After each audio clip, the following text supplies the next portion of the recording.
Good evening, everybody, and welcome to the Bronze Reaper podcast. I'm your host, Rosalind Perkins. We got a reaction video today. Another reaction video. A reaction video, hold up, on Myron's debut on the Anton Daniel's midnight show, after hour show, some shit like that.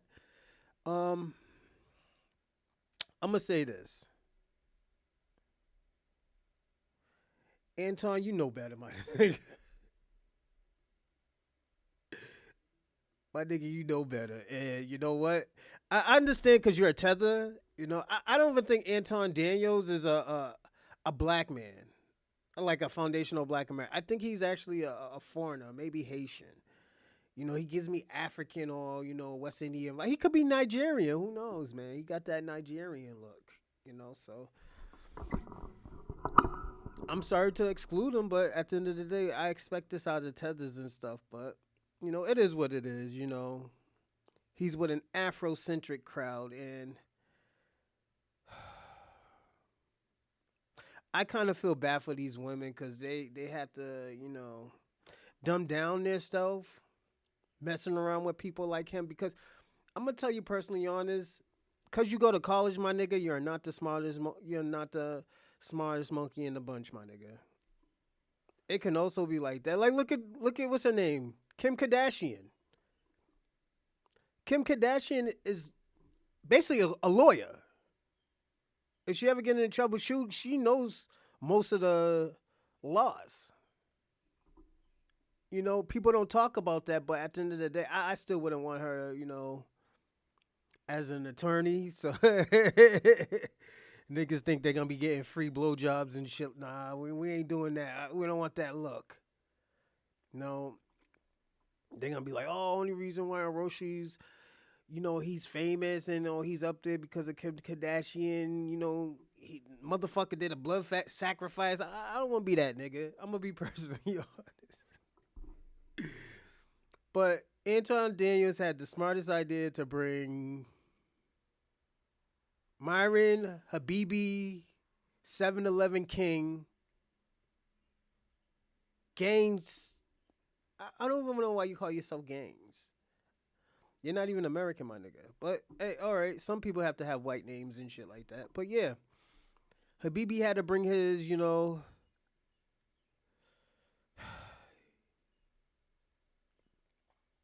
he had to bring his antics to. I guess I don't. I like.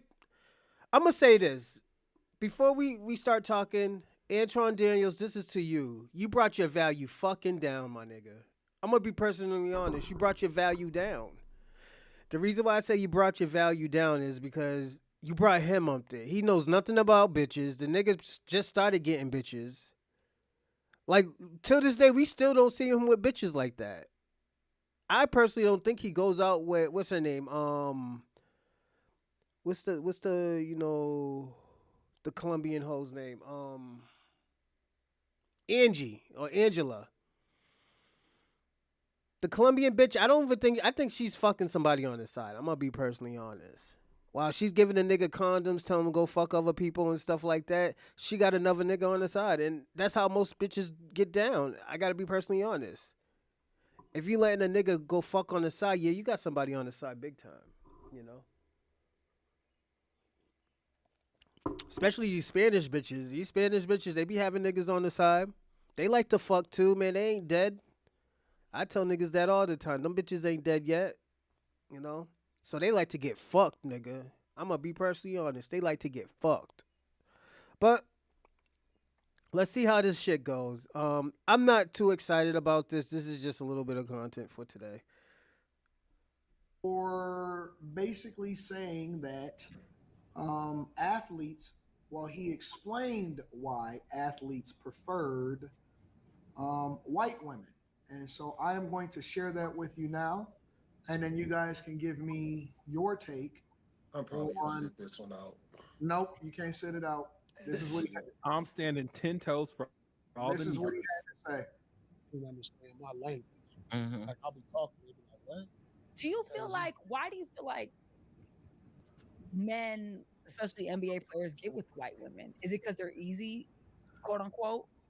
I got some theories, but I really want to hear it from him. I I do do too. I want to hear it too. I honestly think that maybe is they appreciate maybe more, and That's cap. That's cap. Paul Pierce is a liar, my nigga. I'm gonna be personally honest. I'm from Boston. Paul Pierce is a liar. Reason why I'm gonna tell y'all the real story. Reason why Paul Pierce got stabbed. Paul Pierce got stabbed because he told some girl to suck his dick, and it was a hood nigga's. It was a hood nigga's girl. I mean, nigga's sister. So the niggas poked him up. It wasn't like, oh, yo, the nigga was getting browed yada. No, the nigga got stabbed for saying some foul shit to some girl. So the nigga's probably traumatized. And, nigga, I'm gonna say it. I like Paul Pierce. Paul Pierce is the man. There was one time I caught the nigga in a liquor store. He bought niggas bottles. He probably might not remember it because that shit was over, what, 20 years ago? 20 years ago? Yeah. That nigga was drunk in Tai Chi at the time. I called drunk in Tai Chi Paul, and that nigga was drunk half the time the nigga seen him. Niggas be around Boston, the niggas drunk. Like, yo, it is what it is.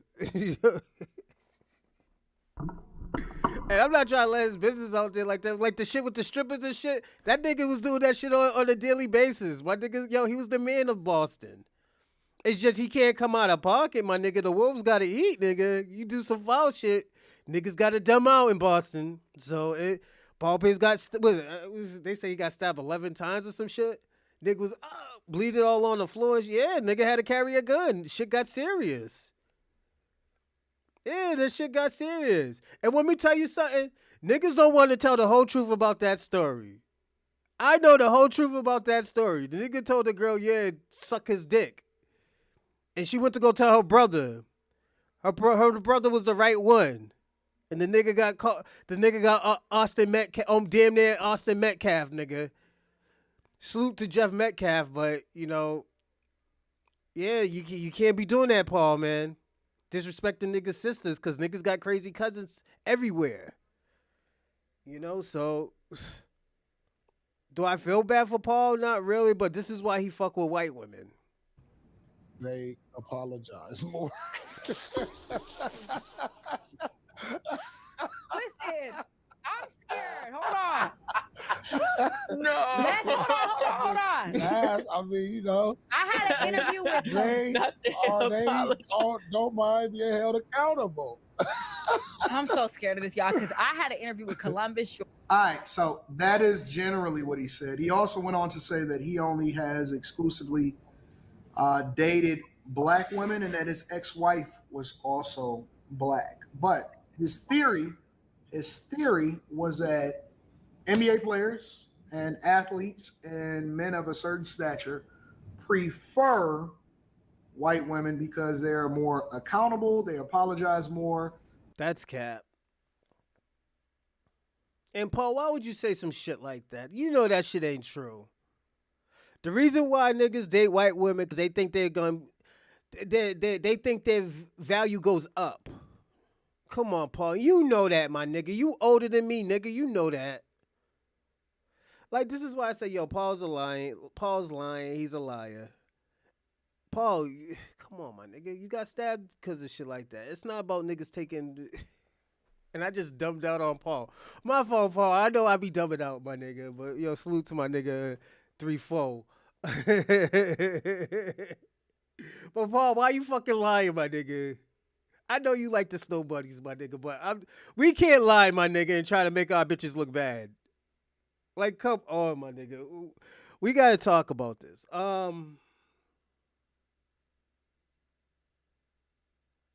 right, I'm going to say this. White women are not more accountable. White women are probably the least accountable of any race. And the reason why I say that, because they do the white people shit. They do the white people shit. Like, look at the white bitch, what's her name? Hendrix bitch. The Ukrainian bitch. I ain't even calling her white. I'm calling her Ukrainian. Because y'all niggas is taking that she's like a white American, and she's not even a white American. The Ukrainian bitch that called the little black autistic kid a nigga. That was my kid? Oh, yeah, I'm looking for you. I'm going to be personally honest. I'm looking for you. I'm looking for you. So she played around with the right kid, but she's gonna mess around with the wrong person. And it's always like that with these type of chicks, man. I always tell people all the time, don't listen to niggas like Paul, man. Paul's the nigga who got stabbed for telling the girl to suck his dick in the club. You know, trying to violate the. That's that Cali shit. Hey, yo, I gotta be personally honest. That's that Cali shit. That shit don't work in Boston, man. Like niggas is crazy. Yo, even crackheads is crazy in Boston. Crackheads, let me tell you, crackheads be getting down in Boston, man. Like I be seeing niggas be kicking crackheads and all this. Yeah, you could probably do that to the white crackheads and the white heroin addicts. But these black crackheads, these are old gang members, nigga. Them niggas is, don't forget, them niggas is probably coming down off that withdrawal, nigga. Or off that monkey on their back, nigga. Oh yeah, them niggas is lit, nigga. Them niggas is amped. That amped. They ready to go to jail. They about to dumb out to go to jail, nigga, because of that. But I'm gonna say this though. Paul's a fucking liar, my nigga. It's not. It's just. It's an entitled thing. It's a class thing. They think people are gonna respect them more because they got a white woman. That's all it is. It's not that they like them more. Paul's lying, you know. But go on. And all of that other type of stuff. So I'm gonna just do a popcorn style. What do you guys think? And do you agree or disagree with Paul Pierce? Being the flip flopper that I am, I just started recently dating the black Negro chicks within like the last 3 years. And previous, I dealt with. Damn, my nigga, you sure you wasn't dating men? Your name is Q Diddy, nigga. So, nigga, yo, what's up with these Slimmy? Slimmy sounds like my cousin. My cousin's name is Slimmy.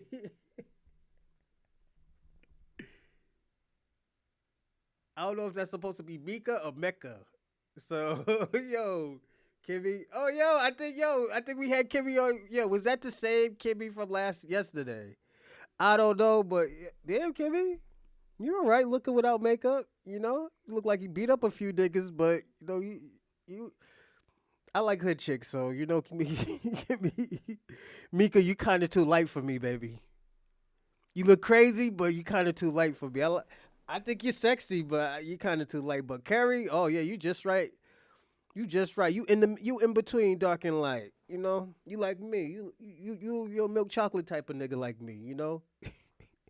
But come on, Diddy. You can't do yourself like that, my nigga. I'm sorry. It's only been 2 minutes. It's like 13 over here. Come on. Latinas and white women, and yeah, you look like that. And my amount of years of on this earth, a white woman has never left me. If the relationship didn't work out, it was 1,000% my fault. But the 3 black women that I talked to over the last over some bullshit. Like I don't, and I'm not the dude who like That's why I'm not with the white women, because I wanted like a pretty ass black woman to act like that, and it's hard to find. And like I said, it's so this nigga want a pretty ass black girl that act like a white woman. This is why I say these niggas is crazy out here. Yo, these niggas out here smoking sherm sticks and shit. Q Diddy's out here smoking sherm sticks. Nigga, just get you a snow bunny, my nigga. Yo, I don't think no black girls need to be with you, my nigga. I'm gonna be personally honest. Look, you ain't built for black women, my nigga. You built for, a beta white woman, my nigga. A white woman that like beta men. I'm just being personally honest. And I'm gonna tell you the reason why I say that. The reason why I say that you nigga, you look like you was off of what's that movie, Poetic Justice, nigga. You look like Tupac from Poetic Justice right now with that fucking hat back and that hoodie, nigga. Yo. And my nigga, oh man. You talk about you want a pretty ass black girl who acts white. So you want a bitch that look like the prime Pam Grier, but act like fucking Adele. Nigga, you ain't yo. You shooting for the stars, my nigga. That's all I gotta say to you. That shit ain't gonna work. I'm just gonna be personally honest with you. It's my fault. Like you said, why are you not with a white girl? Like ultimately, I don't want to be with a white girl. Like they're fun, they're easy sex, but like I want a pretty ass black woman to just fucking act right, and that is why I am not married because I have yet to find that in a black woman. Slimmy, what do you think? Women are women. I don't give a fuck what color they are. Women are women.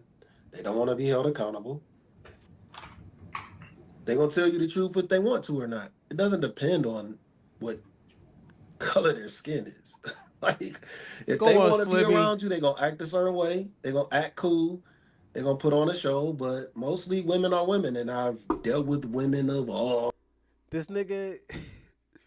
Yo, Slimmy, I'm gonna be personally honest, my nigga. You just sound like, yo, you put hands on bitches, nigga. I'm gonna be honest, nigga. Niggas caught you on a bad day. A white bitch caught you on a bad day. You put your hands on her, you went to jail, my nigga. You remind me of my cousin. What's my cousin name? He's so friendly, but he be putting his hands on bitches. One time he got fed up and put his hands on his wife, nigga. I'm sorry, I'm not laughing at domestic violence, my nigga. I'm just the nigga guy. If you knew how this nigga is, like he's the nicest guy in the world, my nigga. Slimmy sounds like he's the nicest guy in the world, my nigga. It's just this bitch caught him on the wrong day at the wrong time, nigga.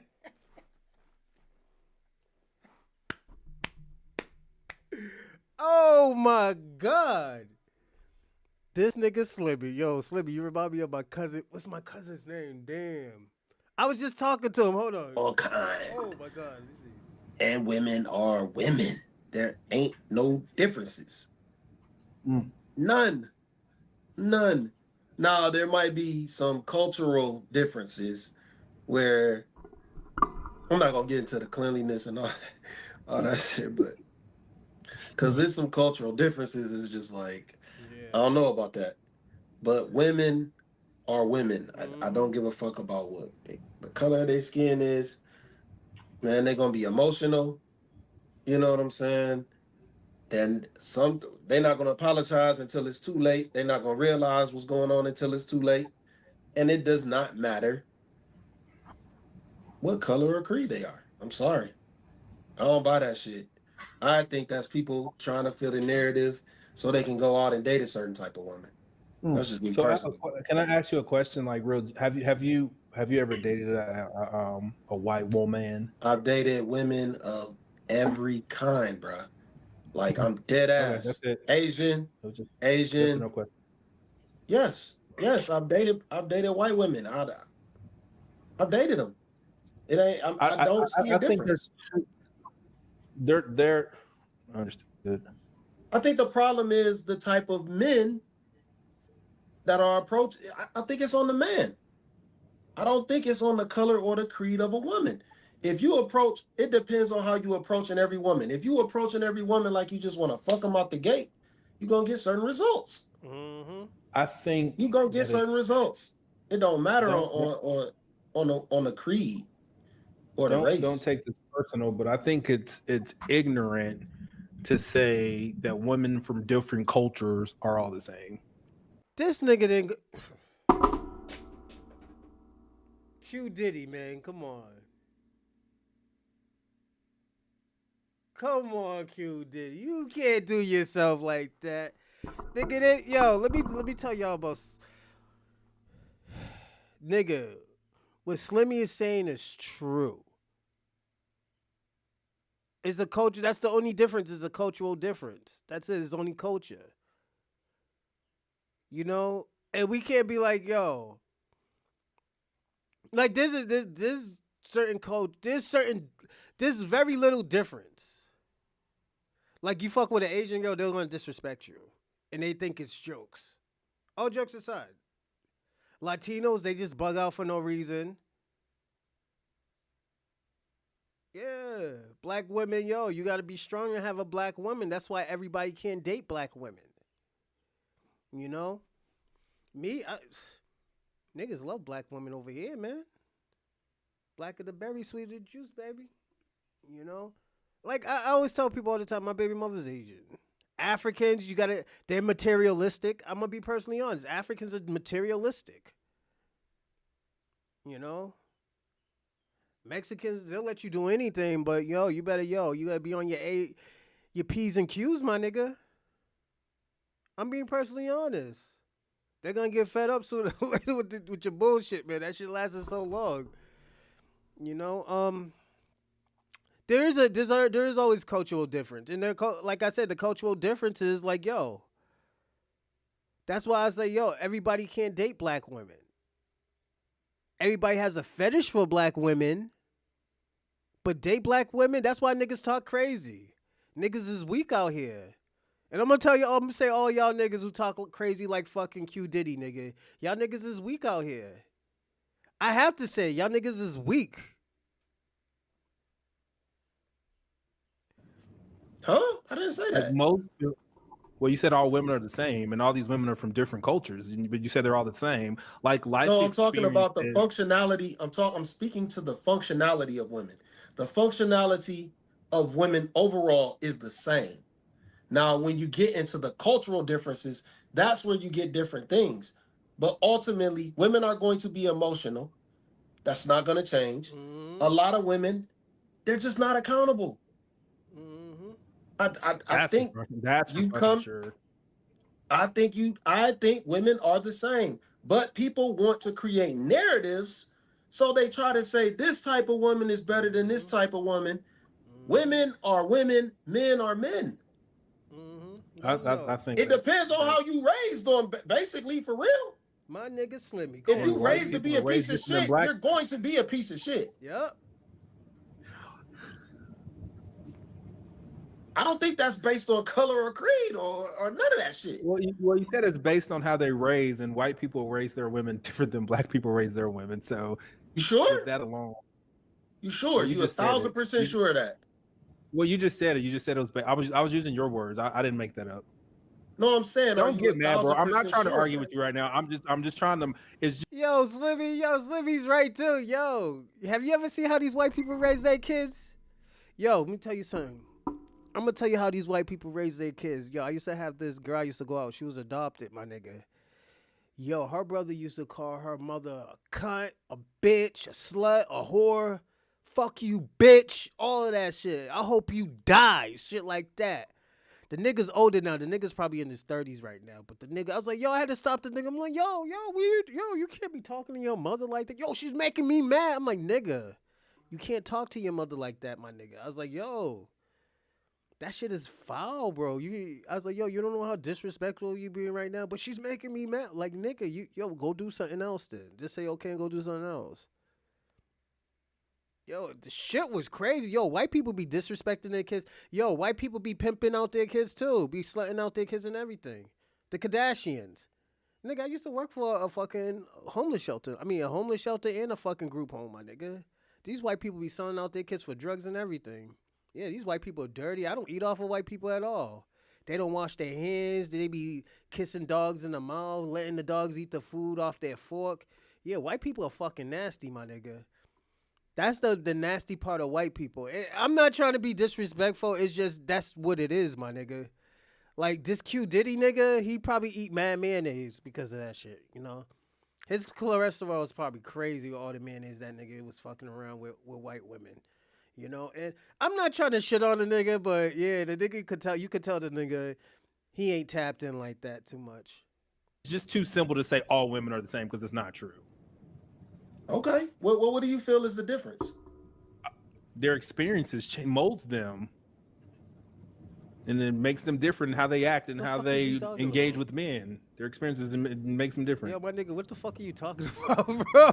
Okay, I mean, I need you to elaborate on why what the fuck you talking about, bro? Women of different races are different. Like, I'm saying, like, what's the differences? I don't know what the fuck. What have you experienced that are the differences? Do white people in large, are they just having families with no fathers in the home, or is that a black people thing? That's all for people. What do you mean? That don't matter about fucking race? I think that Yo, Grilly, did he But it get ain't no race mad? thing. might have White like, people. Yo, he's getting mad because he's wrong, my nigga. Like, yo, all these stats, my nigga, throw them stats out the window, my nigga. This It's shit white ain't people that accurate. don't have that got single parent homes. What are you talking about, Quentin? But it's mostly black people. And when the father's not in the home, these women looks different. I think the thing is that in the black community we embrace it more, and we pedestalize it more. Which is why He's talking about on a women are macro different. level, Slimmy. Which is why our women are different. Like all this, like molds women and what it looks like when they go out into the world. And no, Say that again. it molds the women, how they're raised, what their experiences. It looks different. In what way? If I get a white girl from the suburbs and I date her, and I get a black chick from the ghetto, it looks different. Cause Yo, there's not that many fucking white people in the suburbs, my nigga. There's not that many suburbs. So I'm just gonna be personally honest. You trying to get a girl from the white girl from the suburbs, my nigga, that shit ain't popping. It ain't gonna, nigga, you're not gonna get tapped in like that, my nigga. You gotta know somebody that knows somebody. And like even their suburbs is trash too, cause most of them are dope fiends, nigga. I'm gonna be personally honest. Most people from the suburbs is dope fiends. Yeah, they mostly dope fiends. They're Hunter Biden out here, nigga. You think let me ask y'all a question. You think Hunter Biden is the only dope fiend that's a rich nigga? No, all them niggas always do drugs. That's where black people sell their drugs to. Nigga, when I was selling weed, my nigga, you know who was my biggest clientele? I'm gonna tell you the two biggest people. Strippers, I was selling weed. Strippers and doctors. And therapists. I give you three. A therapist or a psychologist. Those were my biggest clientele. I always had a re-up every day because of that shit. It was so bad I had to actually have to cuff a pound from somebody. Cause I can't keep on going back. He's like, yo, we can't keep on coming back every day for 2 or 3 ounces. He's like, nigga, won't you just buy a pound? Just, hold a pound off of me. I was like, yeah, but, I don't like to, He's like, nigga, I know your rules, but here, my nigga, I give you it for the low, my nigga. I just can't keep on having you come back. Or at least get a QP, nigga. I'm like, I don't know, man, but, I don't know, but, yeah. I don't know if I could do this and this and that. And I'm like, nigga. All right, I was like, all right, I had to take that pound. Nigga. Yo, it was that bad, my niggas. These doctors be wanting 1 or 2 ounces, my nigga. Or they want, oh, yo, can I get like 2.5 ounces? 2.5 ounces, nigga? Yo. He said, yeah, but so I don't have to keep on coming back. He's like, yo, I know, you always come back and stuff. And I was like, I don't mind. It's just, it gives me something to, come out the house for, But yeah, strippers always used to tell me come to the club and give them, yo, I got more clients. I got more people want to buy. I was so weed to, it was so bad. I had to sell pills, nigga, to the bitches in the clubs. I was selling anxiety pills, nigga. So this nigga know nothing about women, my nigga. Most of these suburb peoples are dope fiends, my nigga. I'm gonna be personally honest. That's where they came from. That's cultural. Okay, so you get a white woman from the suburbs and a black girl from the suburbs. What's the difference? What's the difference? What's the difference? What's the difference? What's the difference? I'm asking you. I hate arguing with you, bro. Because you can't, you don't like this, because you don't want anyone to make you substantiate your arguments. You can't just say blanket statements. You're the king of not substantiating your argument. Bro, I just clearly broke down everything, my dude. What are you talking about? I'm asking you, what are the differences? You just said a black woman, a white woman in the suburbs and a black woman in the ghetto. We know there's gonna be differences. So a woman in a trailer park is gonna look the same as a white woman in a trailer park is gonna look the same as a white woman in the suburbs? Can I comment on this?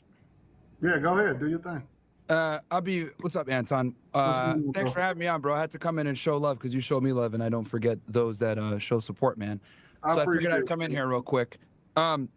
So what I'm about to say does not represent any of the members of the panel, so I'm just going to be very honest and blunt about what I'm about to say, because it might be offensive. The reality is most women are retarded, okay? And the reality about this that guys need to understand when I say that most women are retarded is that the software is always the same. The hardware is what's different. Whether the skin color, the cultural background, whatever, the hardware is always the same. Sorry, the software is always the same. The hardware might be different. So the only real difference, right, sometimes is cultural situations, background, the way they grew up, etc., will maybe dictate their mannerisms, the way they behave, and what they're trying to do. But at the end of the day, all women are trying to do the same thing, which is do what? Get the best man that they can get based on their education level, socioeconomic level, where they stand socioeconomically. And that's just kind of how it goes. Now, different races and different cultures, obviously. Cap. I'm gonna say, and I'm gonna tell you why I'm saying it's cap. It's cap because at the end of the day, everybody's just trying to be fucking happy, my nigga. Yeah, you might get some bitches that wanna, pump fake you and shit like that. White bitches do it all the time, especially the one on coke.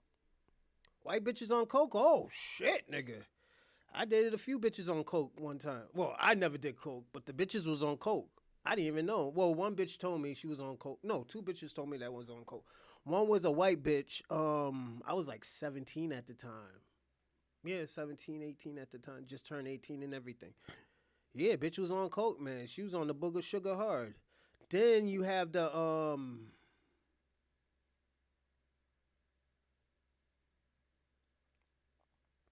yeah, they be on coke, man. The other bitch, she was even white. She was like a Haitian Dominican. She was Haitian and Dominican. Speak fucking Haitian Creole and Dominican and Spanish. So I was like, oh shit, one of those type of bitches. Give me a second, man. Somebody's already called me one. Okay, we'll chat a little bit later. And I'm like, oh shit, this is what we doing, yo. It's a big difference, man. But not all girls is fucking retarded. Most women are looking for just being happy, man. The money, and I always tell bitches too, I was like, yo, that shit, the money comes with it, my nigga. If you have to work a little bit, nigga, just be happy with that nigga. Cause don't forget, you can have an ugly nigga with money, and at the end of the day, you be like, damn, I'm fucking this ugly ass nigga every day, and you gonna be like, damn, at least I'm buying everything, but you gotta go home to this nigga, and you gotta cook this ugly nigga some food. Like, yo, you know how depressing that shit is, man? That's like being in jail. If I had to go to an ugly bitch home, if I had to go home to an ugly bitch every day, my nigga. Cause you have to find some type of attraction to some type of girl, man. Some attractions. If you're gonna like her or dislike her. I just know bitches like that, and this nigga don't know hoes at all. This girl don't know bitches. He goes out with a bitch from fucking Colombia that's probably educated. Let me tell you something. These type of niggas, and I learned from the best, nigga. When I say the best, I learned from people's mistakes. Most of these niggas with this higher education, these fucking prestigious degrees and all this other shit, they date the people that they hate, my nigga. They hate these people that they deny. I'm gonna be personally honest. Let me tell you something. I know a female, because I'm not gonna say her fucking name. I know this female who used to call people, oh yeah, you jailbird, you this, you that, yo, y'all ghetto, I hate y'all niggas and all this. Oh, why do black people act like niggers and shit like that? I used to know a person like that. Now she go out with everybody. Every person that she judged and she hated, she married. She married a loser nigga. I ain't shit nigga. Ain't got none. When I say ain't shit, I ain't shit nigga. I ain't shit nigga. Ain't got rent money. Ain't got no car. Ain't got really no clothes. Ain't got nothing. He a ain't shit nigga. His favorite words, ain't got, ain't shit. No, ain't got. Ain't got that, ain't got this, ain't got this. Nigga. He's just an ain't shit nigga. It always been like that. There's a lot of ain't shit niggas out here. Even though some of y'all mothers produce these ain't shit niggas, it is what it is, This nigga's a grown ass ain't shit nigga with kids. So this lady, now this lady can't say shit to me. This lady hasn't called me in 3 or 4 years. She got my number. She ain't gonna call me. She ain't gonna fucking call me. Cause she know I'm gonna talk some shit. It is what it is. But when he say, "Oh, yo, just say hard drive," nah, nigga, don't listen to him. He's a loser, nigga. He never really fucked with no bitches like that. Obviously go about it in different ways, right? We can look at a lot of black women. They're attracted to the thug type. They're attracted to men that exude masculine characteristics, though they might be more, reminiscent of like being a criminal, because these are traits that women look for in a lot of situations. Or it could be, the white girl who's looking for a guy who has some money and some status and has some bad boy tendencies, but, has some status alongside it. So every race goes about it in different ways. But the reality is women are all looking for the same type of guy. The way they go about it might be differently, because hypergamy, extends regardless of, what a woman's race is. Just so happens that they go about it in different ways. But the reality is that women are always going to fall to hypergamy. Shut the fuck up, Myron. Oh, Molly, I didn't say, yo, you look pretty good too, girl. You doing your thing out here too. You almost hit that too light, look for me, man. But yeah, you cute, girl. Shit, you got your hair all out and stuff like that. Was it Kimini? Yo, she got the all natural out, my nigga. Yo, niggas is doing their thing out here. Do you think that it changes based off of culture or race? So, like, for example, sure, what Paul Pierce saying that a lot of NBA players, because see, my opinion of it, when Paul Pierce said that a lot of NBA players or athletes go for white women, I think that a lot of NBA players that I've met has just been goofy. Like, a lot of them are young. A lot of them haven't necessarily lived long enough. A lot of them get resources, but it doesn't necessarily mean that they understand the dynamics of women. A lot of times they just get with women based off of what's available, and a lot of them are at their hotel rooms, or a lot of them at the hotel before they even show up. Do you think that the cultural differences also yield different results when it comes to women? And I'm not even just talking about athletes. I'm talking about great men in general. Do you think that the cultural differences or the race plays a role in whether or not men are attracted to them, or do you just think that it's culture by itself and the type of men that women go after? I mean, it's such a multitude of different things. Like, if we're going to talk about NBA players, right, for example, just as the first one. So a lot of these guys play college first. When you're in college, a lot of the times you're in a white dominant, situation where you're an athlete, you're Division I athlete. I could say this from experience from being Division I athlete myself.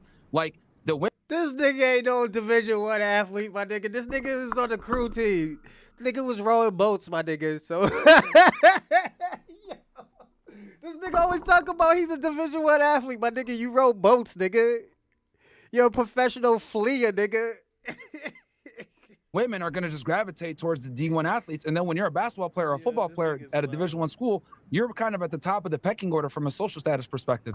So what ends up happening is, let's say you did come from an inner city, you were the top guy, then you go to a big Division I school, you're not seeing Shaniqua and LaQuisha anymore. You're seeing, Becky and a bunch of other girls from Midwest. So like your thing switches, and men, we like variety. So since men like variety, this is something different that I'm not used to. Oh, I'm going to go with this. And what ends up happening a lot of times is these guys will get a girl in college, and that girl will kind of follow them along. And then, they might have that chick as a woman that was with them when they were playing sports, or they might find a girl once they get into league or whatever. But what I've realized is, like, with men, it just comes down to variety. I don't think men care so much about, everyone has their preferences, of course, but I think what men care about the most is, like, is this girl going to be submissive, not be a pain in the ass? Because a lot of times when men make money and they acquire status, they acquire that money and status, and the first thing they do is get rid of problematic women a lot of the times, right? Because you don't make that kind of money and you don't get that level of status and want to come back and deal with a woman that's going to sit there and argue with you. Like, the dumbest thing that women say is like, oh,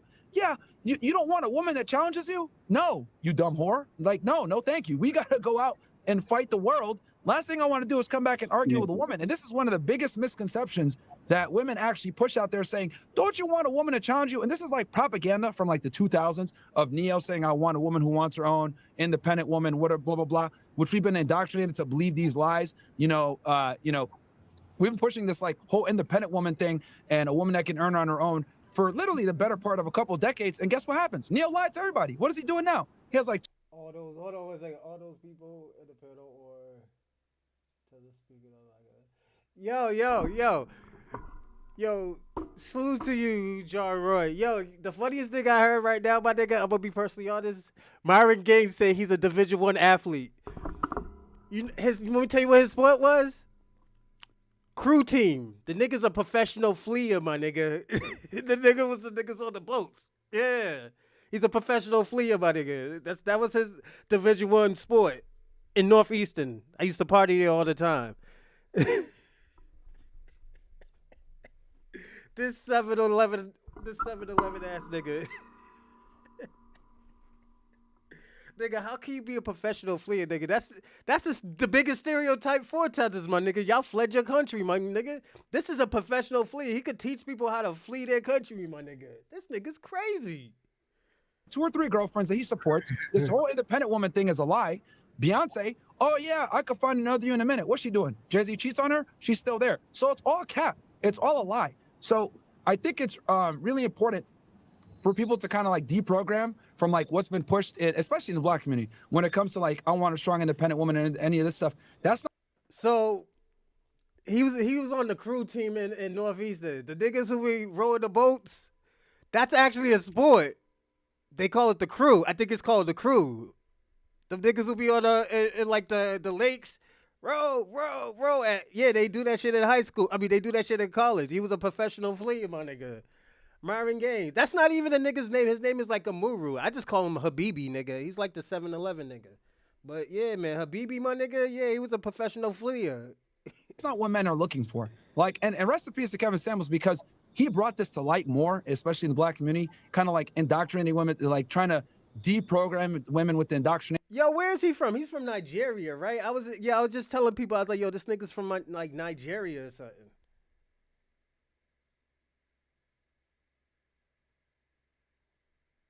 Oh, my fault. Of like, you know, your career, your status, your title. Men really don't care about these things. And the more money and resources they acquire, the less they care about it. So that's kind of what it comes down to. I think a lot of it comes down to the women are available because of their proximity to, you know, access to women, being a college athlete. They acquire more money and resource, which, you know, is obviously going to put them in position with these women. And then just really what it comes down to is who's available, who's hot, and who's not going to be a pain in the ass. If these things line up, a lot of the times, they're going to go with the chick, is what I've realized. Yeah, I agree with that. What do you think he be about fucking with the camel pee and a shit? lot of the women that are being or getting upset at the fact that he is stating this, that it is true, and that a lot of guys are divesting themselves from the type of women that they originally had available to them once they started that's to get not true. resources. The whole and thing become more about successful. women, Yeah, shit no, ain't true. I agree. So I'm gonna tell you something. That shit ain't true about the women. Yo, me, I like hood bitches. I'm gonna be personally honest. You know, I got my shit on right and everything. It's just like, yo, at the end of like my baby, like I was just it's gonna get crazy, but I didn't end up with a hood chick.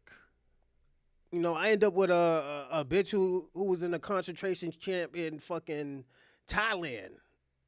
My baby mother is Cambodian, but her family is a part of the Khmer Rouge. So she's fucking an immigrant, you know? But she's an American citizenship because she got sanctuary here.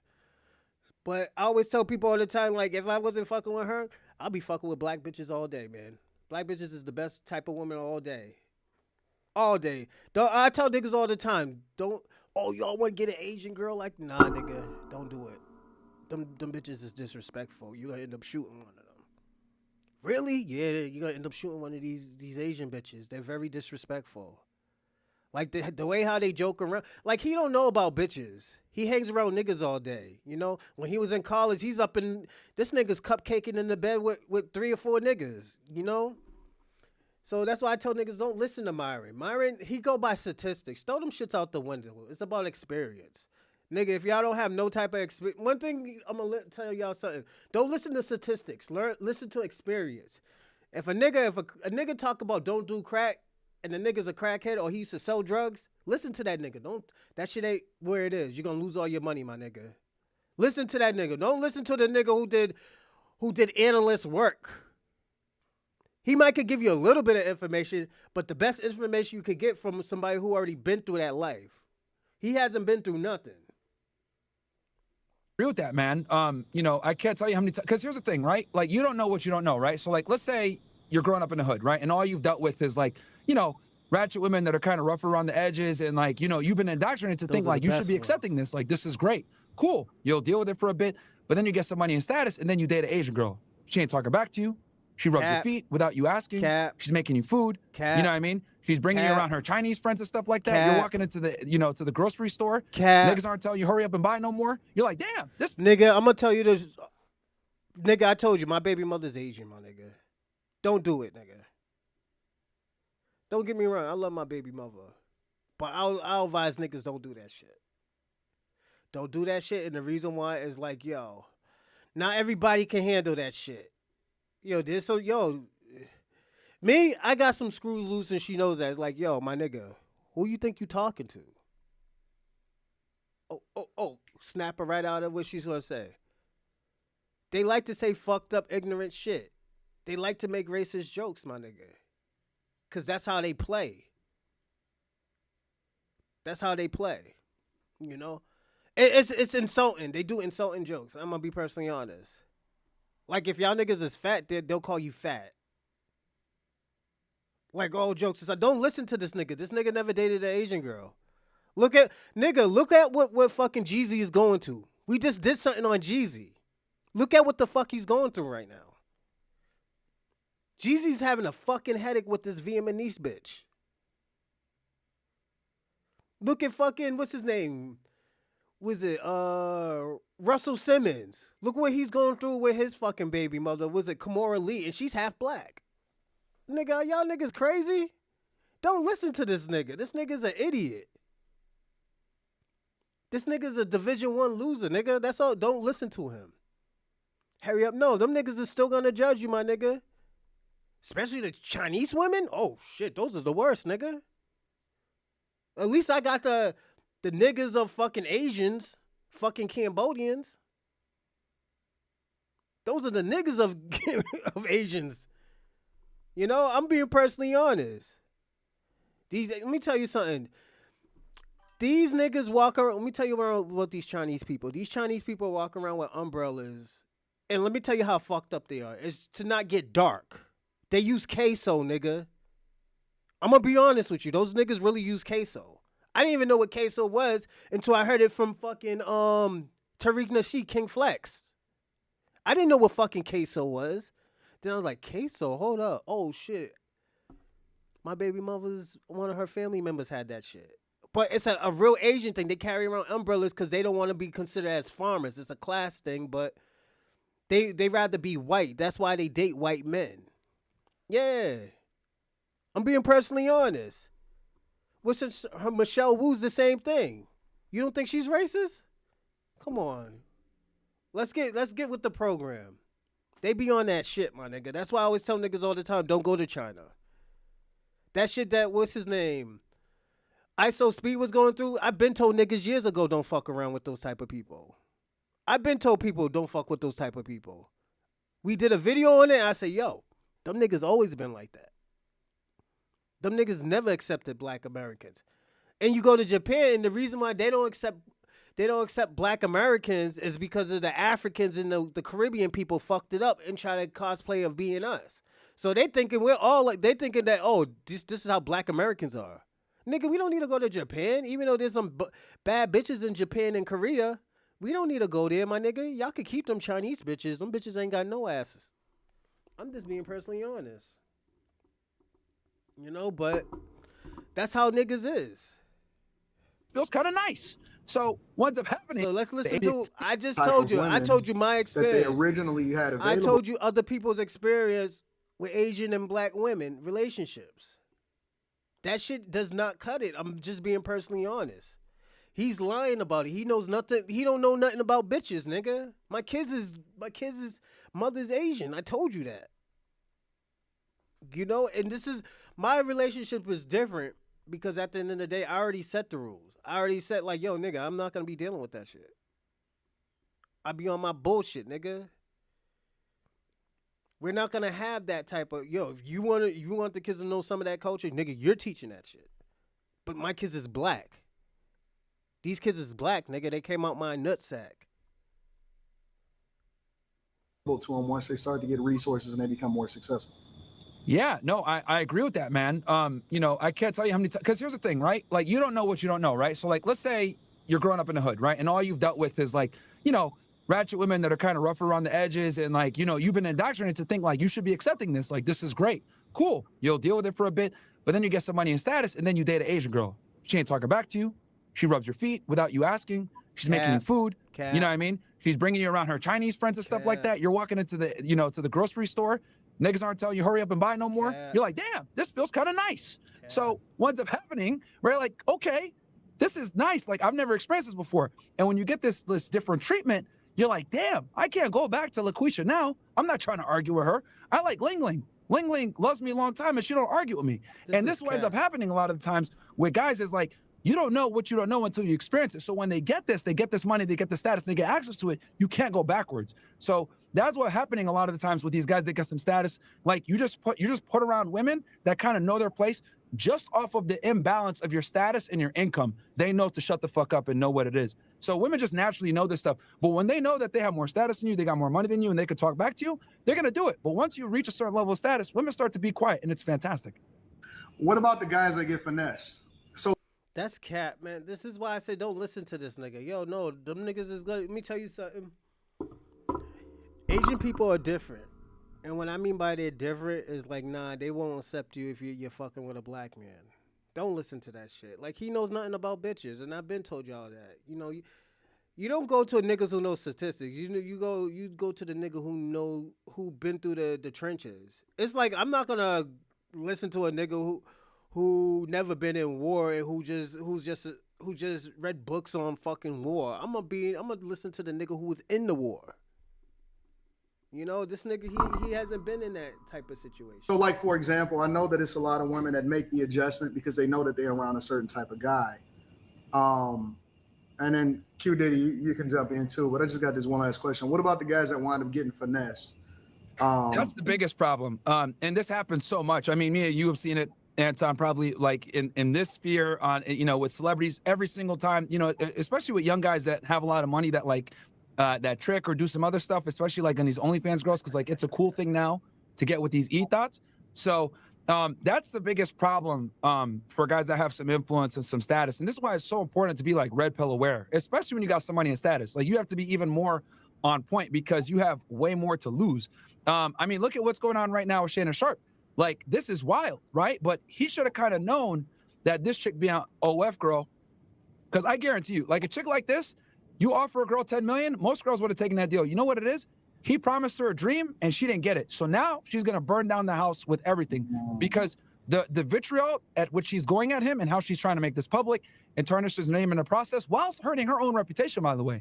Like, the fact that she's going so hard tells me that he made some promises to her, like, oh, you're gonna be the one, I love you, blah, blah, blah. They're in a long-term relationship, so they probably had some kind of serious talks. So he don't know, my nigga. I'm gonna be personal. This is why I say with these people, they just talk, my nigga.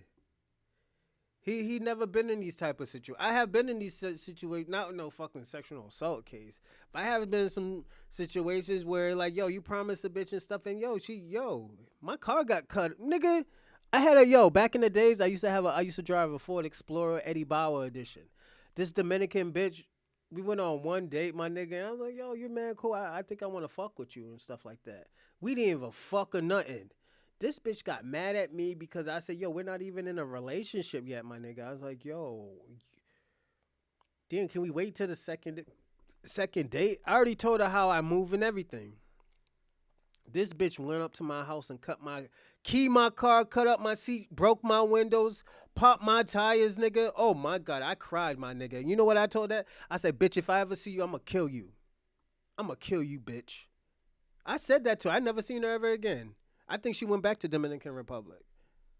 Nigga, I was carrying a gun every day, my nigga. I'm gonna be personal. I was carrying an illegal firearm every day, nigga, looking for this bitch. I was really looking for this bitch and I was gonna kill her.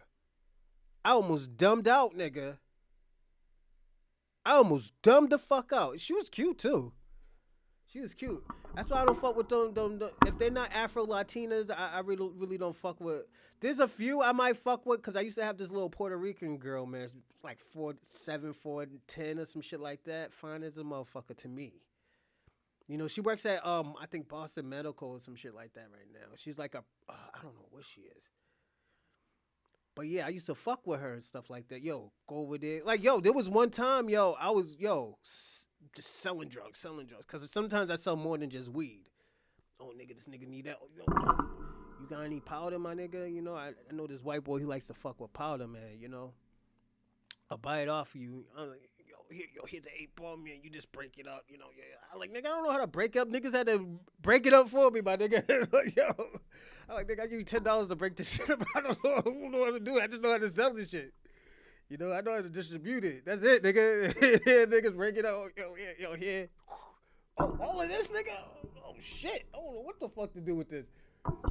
Then I had to get into the powder game for a little bit. I didn't know how to fuck with that shit, my nigga. I just fucked with that shit for probably like 4 months. I made good money, but nah, I was like, nah, I'm not selling this shit no more, man. Them white boys love that powder, man. That booger sugar, nigga. I did not know that, man. Thought it was like it.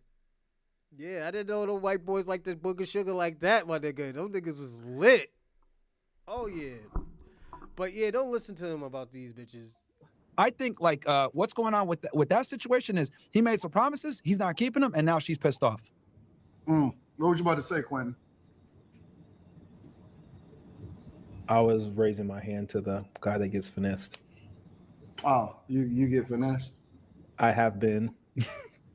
I think it's a part of the journey though. Like every single guy I think has it's part taken it of out the whether journey, you were though. nice to a girl that didn't deserve it, you courted a girl too much, you got stuck in the friend zone. I think every guy has been finessed by a woman, and it's good because it teaches you because like when guys have to like get their, what I've noticed with men, especially from coaching thousands of men, I'll tell them, yo, don't do this. They'll still do it anyway, and then they'll come back to me and say, damn, you were right. And then it makes that learning lesson much more potent because now they felt the burn and they're like, all right, I can, you warned me and I felt it. It's one thing for you to tell them. It's another thing for them to find out as well. And it makes it that much stronger. So a lot of guys, they got to get burned by women. Very few guys like can learn from others and not make that mistake versus most guys have to make that mistake to learn for real a lot of the times, unfortunately. Do you think that it's best that guys get burned early? Because it seems like once guys get resources and get money, that it really becomes an issue. Yeah, I'm not sure if they learned the lesson. I think early. Once you get money and resources, then she's playing for keeps. Like this girl right now going after Shannon Sharp, she's playing for keeps. So it's like, and they have an incentive to do so. When you're broke and you're a nobody, yo, John, like, I'm sorry, I didn't even read your joint. Hold on. He's over here discussing FBA business in the village, in his village of Starling, children's chapter, travel wars, and everything else. Yeah, it's true, man. These niggas can't say anything about black foundational black Americans. I'm just being personally honest. I just gotta be personally honest. They can't really say anything. What the fuck they can? How you gonna judge me? Your countries is all fucked up. Where your family's from is all fucked up, my nigga. That's like talking about somebody's family. Like, oh, yo, that nigga, his son sells drugs and both of your sons is crackheads, nigga. Oh yeah, they sell drugs over there. We should stay away. And your sons is crackheads. You look crazy. Like, nigga, who you talking to? And both of your sons suck dick for crack, my nigga. Come on. are they incentivized to go after you as hard? Probably not. Then maybe they'll embarrass you in the neighborhood. Oh yeah, weirdo, blah, blah, blah. That's cool. You can move and be fine. But when you got some money and your resources, and this is why it's so bad for young guys. Oh, dude, the young guys that like aren't red pill aware and get some money and status, they get cooked the worst. It's better for you to almost like be broke, make these mistakes as you're coming up, then get the money, understand women, and then you're in a much more, you're in a much better position because then you can mitigate the risk, or you already know how to deal with certain women off of how they come at you. You're like, oh yeah, this girl's a thought, I gotta deal with her this way. Okay, this girl, I can maybe let her in a little bit, but like you get that wisdom from failing, and you gotta fail it. You almost gotta fail when you're broke, because you kind of see how you see the real side of females. Like when you don't have all your stuff together, you don't have money like that yet. you really get to see like the dark side of hypergamy. And I think men need to be exposed to that, to see how callous and how cold women can really be when they're not interested in you. Because I truly think like women are much more cold-blooded than men are, way more, especially when they're not interested. Their interest in men drop off precipitously way faster. They're more likely to end relationships. They're more likely to Well, it's because yeah. I always tell people all the time, like that's stats. But you shouldn't go by stats because at the end of the day, that doesn't happen to everybody. You know, I know some bitches they'll just stick it in. A lot of bitches that'll just stick it in, like, yo, fuck it, let me just stick it in and see if this shit will work. You know, that's why I say don't go by stats. Stats is you gotta go by experience. This nigga's is contradicting himself. He's using stats, then trying to say, "Oh, yo, it fits in with experience." No, it doesn't. You need it. I've been told niggas you need experience. Don't go by this stat shit, nigga. Yo, let me tell you something. I was getting more bitches when I was broke than when I did have money. I'm just being personally honest.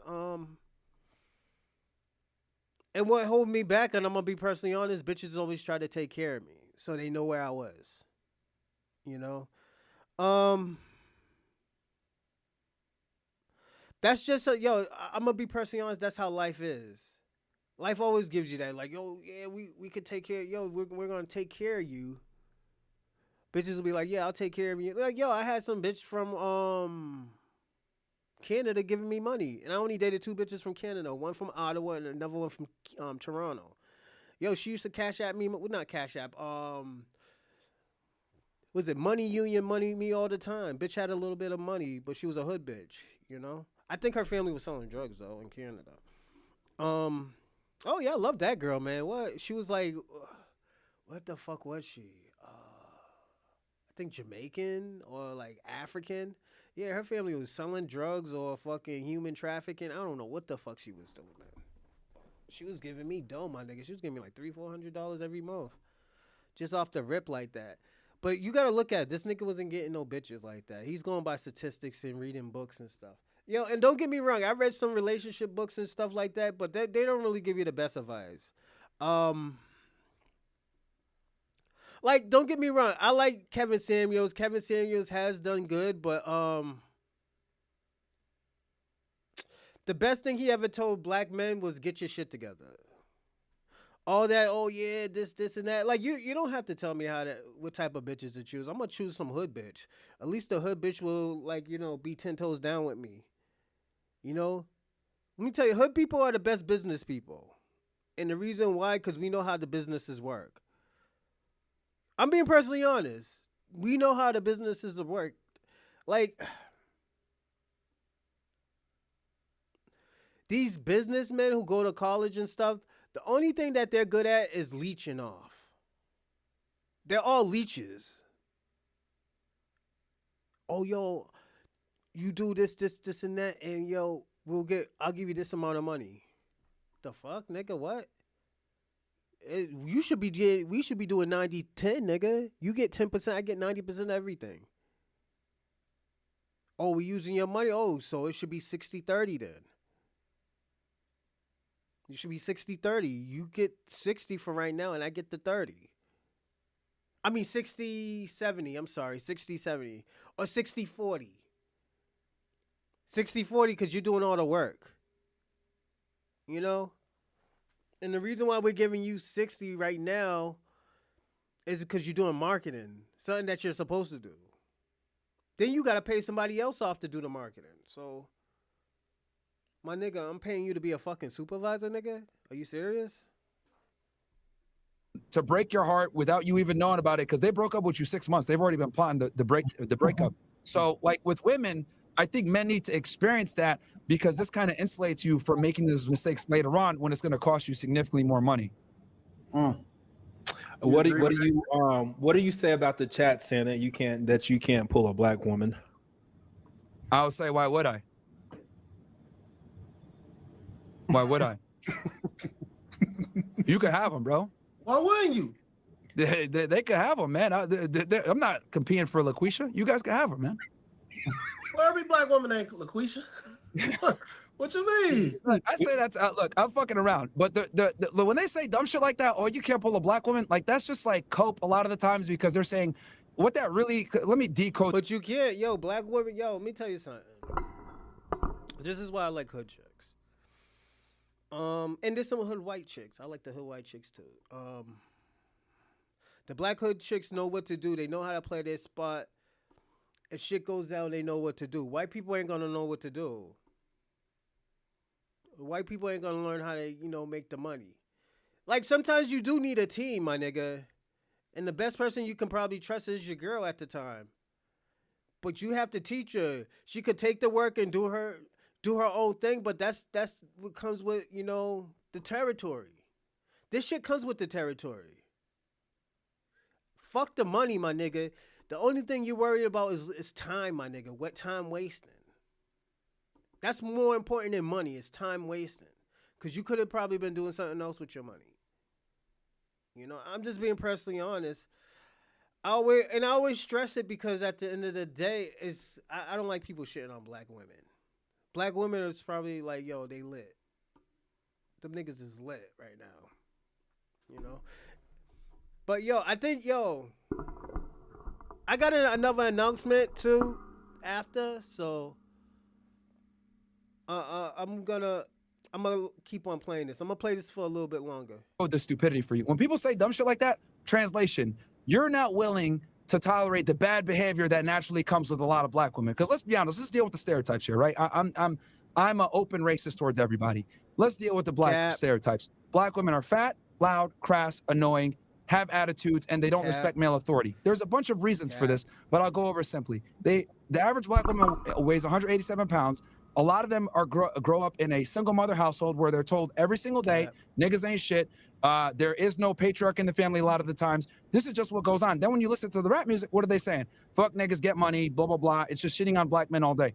And then the black men that are in their life a lot of the times, not every single time, but a lot of the times, they're criminals, they're fathers that weren't there, they're crooks, and it's just like a never-ending cycle where there's no real patriarch in the household. And then on top of that, since women, a lot of black women grow up without men in the house, they end up becoming extremely masculine. Now, this is fantastic when it comes to survival, getting a job, making your way through life, but this is terrible when it comes to attracting masculine men. Masculine men don't want masculine women in return. That would make you probably more than likely gay if you're attracted to yourself, right? And I always use the analogy because whenever that's your lane, Molly. Because here's the thing with black women, right? They'll sit there and they'll say, "Oh, you can't handle me." And I'll say, why the fuck should I? Because let me tell you this. If you went up to a black woman. That's the thing. They can't. He's right. You can't handle them. Me, I can handle them type of bitch. Yo, shut the fuck up. Let me do my thing, all right? You got to let them know. Let me tell you something. The thing about y'all niggas nowadays, and I'm not saying all y'all niggas, it's these beta weak niggas who always complain about black women. It's, nigga, you can't handle them. Should I have to? No, but at the end of the day, it comes with the territory of a black, beautiful woman, my nigga. That's what comes with. Let me tell you something. I tell a girl straight, let me tell you something. I had dope relationships with strong black women. And I used to date this stripper type of chick. This stripper, it was so dope because we had a weird relationship. We always try to beat each other to the house. I did my thing and stuff like that. Somehow we, go chill out with the niggas, see, market, see what's up, woo. Hey, yo, bring me over here, woo. This is when I didn't even have a car. I just had money. Yeah, let me go throw this in the safe. Boom, throw that money in the safe, come back. Hey, yo, what's up? What homie doing and stuff like that? Oh yeah, woo. All right, cool. Y'all niggas, y'all go drink. I'm going to Shorty's. Shorty out here stripping, doing her thing and stuff like that.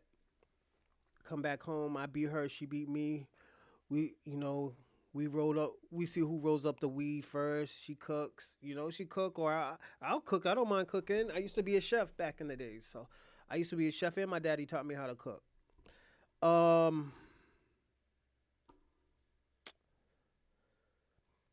And the crazy too, my mama really don't know how to cook like that. My mother could cook to survive, but my mother can't cook. my Grammy could cook, and my Grammy taught me how to cook too. Both of my Grammys taught me how to cook. My mother wasn't the cooking type of person, but I always wanted a cooking type of girl, you know, because of my Grammys. Like, I never went on, okay, what I want my mother to be, because my mother was a successful woman. My mother got her degrees. My mother got associates, bachelors, and masters. So, that's just how my mama is. Um, Because it's a crazy situation. The reason why I always say it's a crazy situation, me, I was always attracted to hood chicks, dark skinned girls, you know.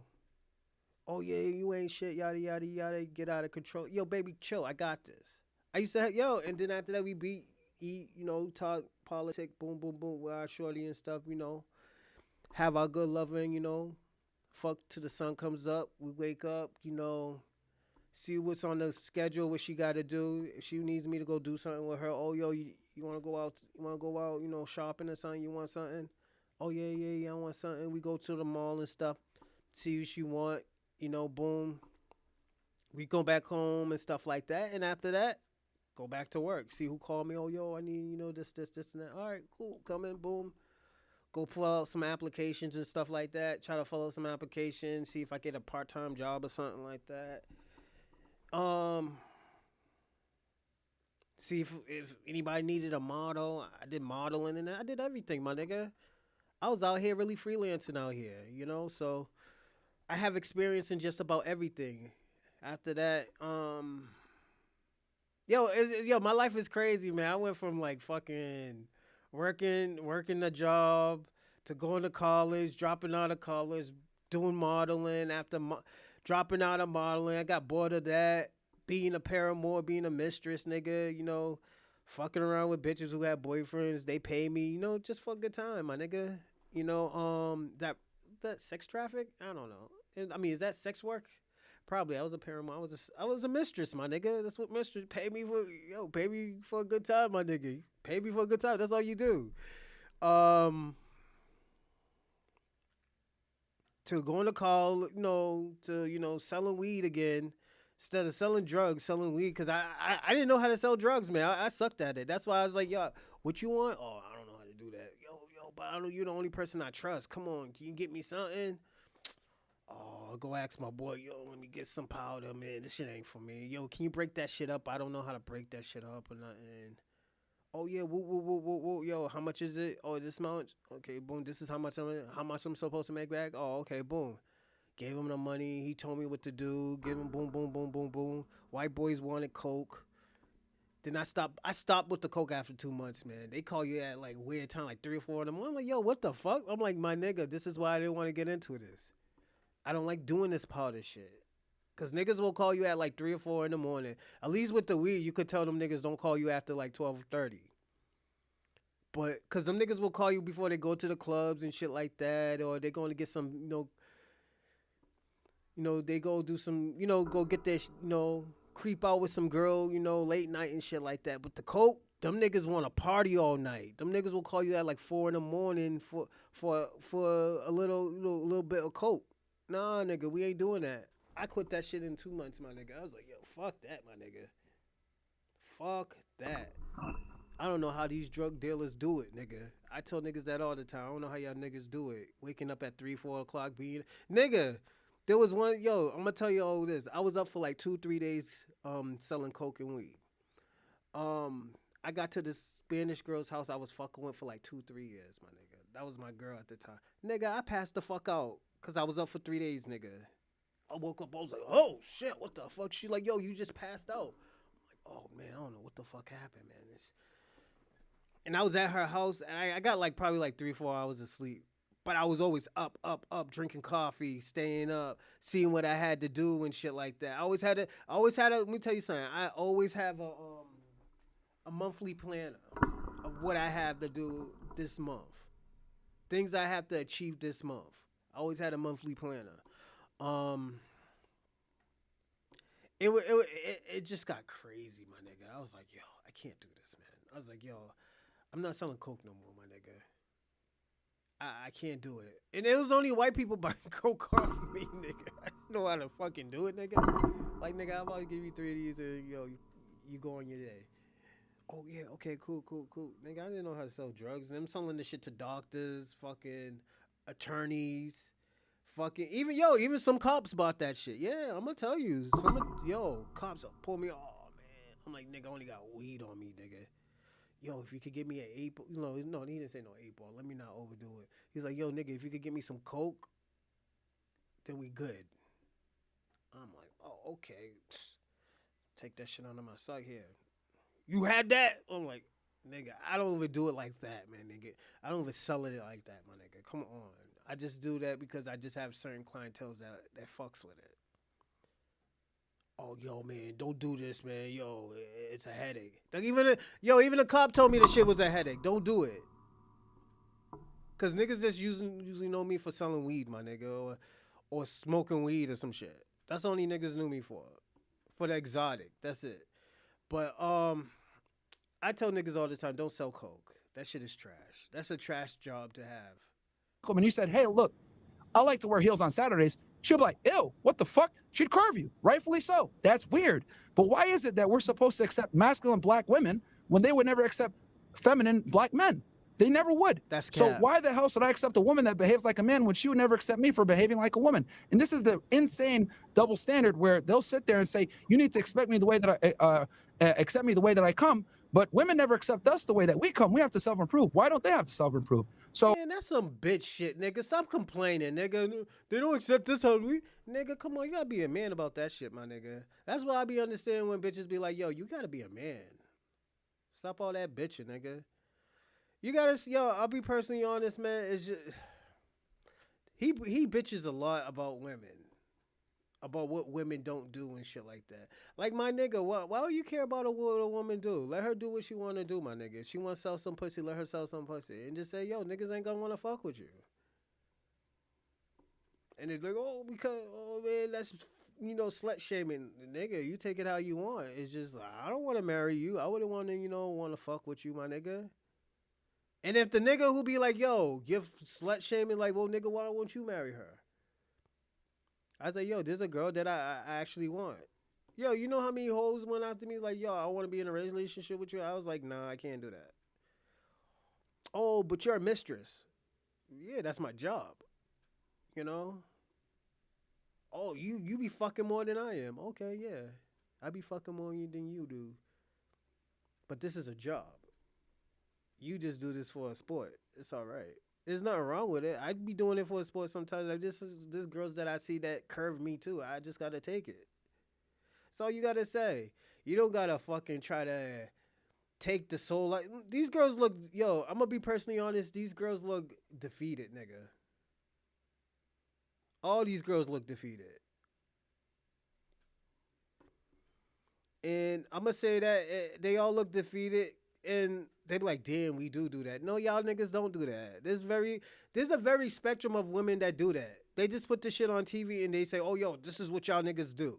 No, nigga, I know some girls from the projects. Yo, no, they don't act nothing like what he's talking about. That LaQuisha shit and stuff like that. I know a girl named LaQuisha. Yo, she find it in a motherfucker. She got her master's degree. The fuck? But it is what it is, my nigga. It is what it is, He has a bad look of black women because at the end of the day, like I say, he can't pull them. He probably he fetishize about them just like every white man do. They fetishize about black women. It's just, they're not built for that shit. Oh, when they say dumb shit like that, saying, oh, you can't handle a black woman or why don't you date them? What that really means is, why are you not dealing with the stereotypical, loud, obnoxious, crass, rude black woman? And I'm saying no, because I don't want to date myself. So if I've dated black women before that are polite, feminine, not fat, respectful, speak proper English, they say ask instead of ax, like all these things. And that's what I like. So if I'm going to be around that, great. I don't really care about skin color like that. I have a preference. It just so happens that a lot of the times black women don't adhere to these preferences because they're indoctrinated to have this mindset of, let me challenge a man, let me be rambunctious, let me go ahead and chase a career and basically be the man that I want to get. And I'm not with that. That's fair. How do you feel about that, Kim? I agree with a lot of what he said. I've said before, I don't think that just in general, we'll even speak on black women because that's who he's talking about. I don't think that black women are taught to be wives. Whereas, this black woman, if she's going to college to get her degree, these white girls were taught to be wives. They were taught. No, not necessarily. Most white women are not taught to be wives. That's a lie. All these trailer trash white bitches, man, nah, they especially they like to undermine black men. That's why black men be like, yo, shut the fuck up. They get the craziest black man and they listen. Like, yo, shut the fuck up and just, fall in line, my nigga. I didn't ask you to speak. I just asked you, go do this. If the shit don't work, then you can talk. But other than that, you could give your point. But at the end of the day, I'm leading, my nigga. Let me tell you something. Most black women listen. It's just they're not gonna just listen to no cornball nigga like Myron, or Q Diddy. They're not gonna listen. I'm gonna be personally honest. They're not gonna listen to you, Q Diddy. Like my nigga, I told you came in here looking like fucking poetic justice, nigga. Was it Tupac, nigga? The nigga who was pushing the fucking the mill truck, nigga. That's who you look like right now, my nigga. You should have never came in like that, my nigga. You already look fucked up. They ain't gonna listen to a nigga like you. It's just that it is what it is. I'm not trying to say, they're gonna only listen to a nigga who's flashy and stuff like that. They're gonna listen to the nigga that they really want to be with. Them niggas don't want to be with you. They're gonna undermine you. It's like, this nigga, he is what he is. Like, I've been new this game. I learned this game when I was like 19, my nigga. I was going there fucking up. I was still fucking when I was like, what? I learned how to, what is that? I lost my virginity, 13, 14? Nigga, I was still messing around with girls and stuff like that. I wasn't discouraged. I didn't have no animosity with women. There was a time I was like, yeah, fuck women, yo, suck my dick, all right, you gotta go. I was on some shit like that once, but at the end of the day, I had to evolve out of that. I was like, damn, nigga, I can't stay like this because at the end of the day, I ain't gonna get the bad bitches. That's why this is when niggas who was like pimps, fucking niggas who was like players and shit was giving me game. All I had to do was just sit there and listen, my nigga. I'm gonna be personally honest. Y'all women ain't doing anything. I don't think y'all are really doing anything wrong. It's just y'all don't got the right nigga that y'all want to listen to. Y'all just fucking with the niggas that cause he just got money. That's the bad situation that y'all fall into right there. They fuck with the niggas like Myron Gaines and stuff. Then at the end of the day, you try to fuck with a good guy and think, is this nigga digging up his nose? Hold up. This nasty ass nigga Myron. Nigga digging up his fucking nose. He nasty as fuck. But see, he do that white people shit. Yo, I'm gonna tell you something. Yo, I was in Brighton one day. It was like when I was like 19. This fat white lady walking down the street digging up her nose and shit. I beat that home. Beep beep. I see you. You know what that nasty bitch did? She put it right in her mouth. She ate her boogers. I was like, oh hell no, nigga. Get the fuck out of here with that shit. It was very, very bad. Oh man, I did not like that. I was like, oh man, it's fucked up. Yeah, this what nasty white people. But yeah, man, don't listen to him and stuff. Like, yo, you can't use that. I always tell people you can't use that argument because at the end of the day, not all black women are like that. Some women just learn to be wives. Some women look at other women like, damn, I don't want to be like that. Let me just try to do something different. Let me try to be, submissive. Let me tell you something. There's a lot of submissive black women out there. And I have ran into them. It's just they ran into me at the wrong fucking time when I was out here wilding, giving bitches dick all day. Then just coming back home to them. Oh, what you do all day? Oh, nothing. Just chilling. Yeah, I was giving dick like a motherfucker. These bitches didn't give a fuck. They was like, yo, these bitches like, yo, that's my man, yada, yada, yada. Yo, he just gave me some dick and I ran out the house. I'm niggas be jumping out in bitches' windows and shit when their boyfriends came. Yeah, that's me. It's just like they're not used to women, man. Only probably who's probably used to women is probably Slimmy. But y'all women shouldn't think that way. I'm gonna be personally honest. That's a very bad way to think it because there's a small spectrum of women that think that way. Black women. To look for a man to take care of them. They were taught to look for husbands. They're going to college to look for a husband. They're going to be more submissive. They're going to be more passive because they're playing the long game. And you want to hear something crazy too?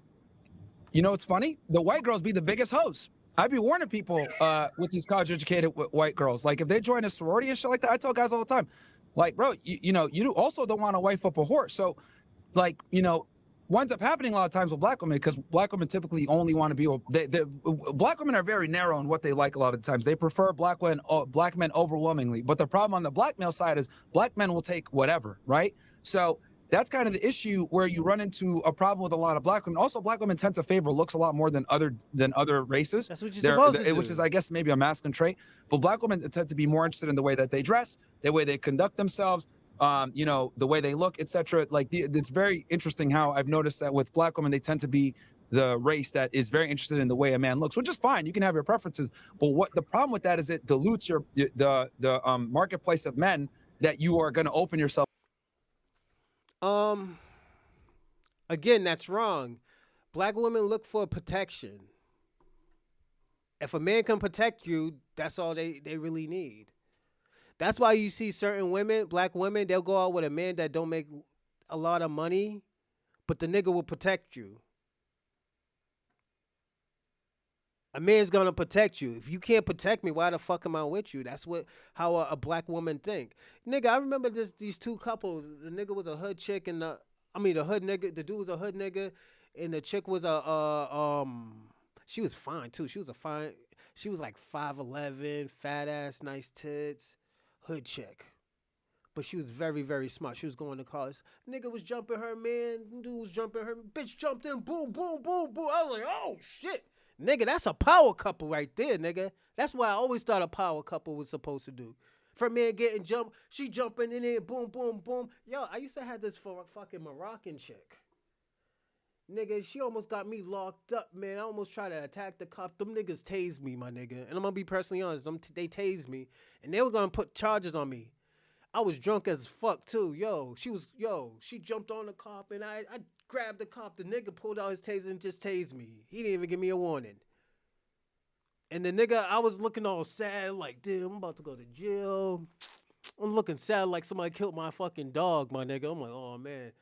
Then you know what they did? They were all, I was in Revere. Them niggas laughing at me and stuff like that. Oh, this nigga tried to jump. This little ass nigga tried to jump on me and stuff and everything. I was like, oh, man, I'm going to jail. And they just let me go. He's like, yo, you're the only type of man that would defend their girl. So at the end of the day, I couldn't be mad at you, you know? And they gave me a pass, my nigga. This is the only time a cop gave me a pass. Well, there was another time when I had weed and liquor and I was smoking my weed. I was telling you, I had the worst day ever. Smoking my weed, man. Here the cops pulled me over. Oh, man, what the fuck? I'm like, man. He's like, yo, what you smoking? I was like, yo, I looked at him looking all sad and stuff. I was like, yo, it's medicinal. And this is when weed was illegal. I was like, medicinal. It's medicinal.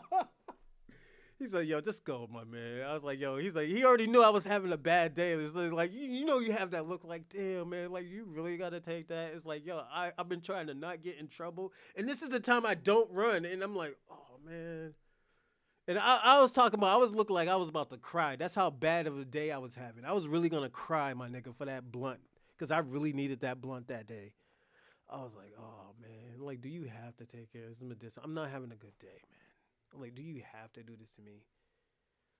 I was like, oh, man. And it was Officer Chin, too.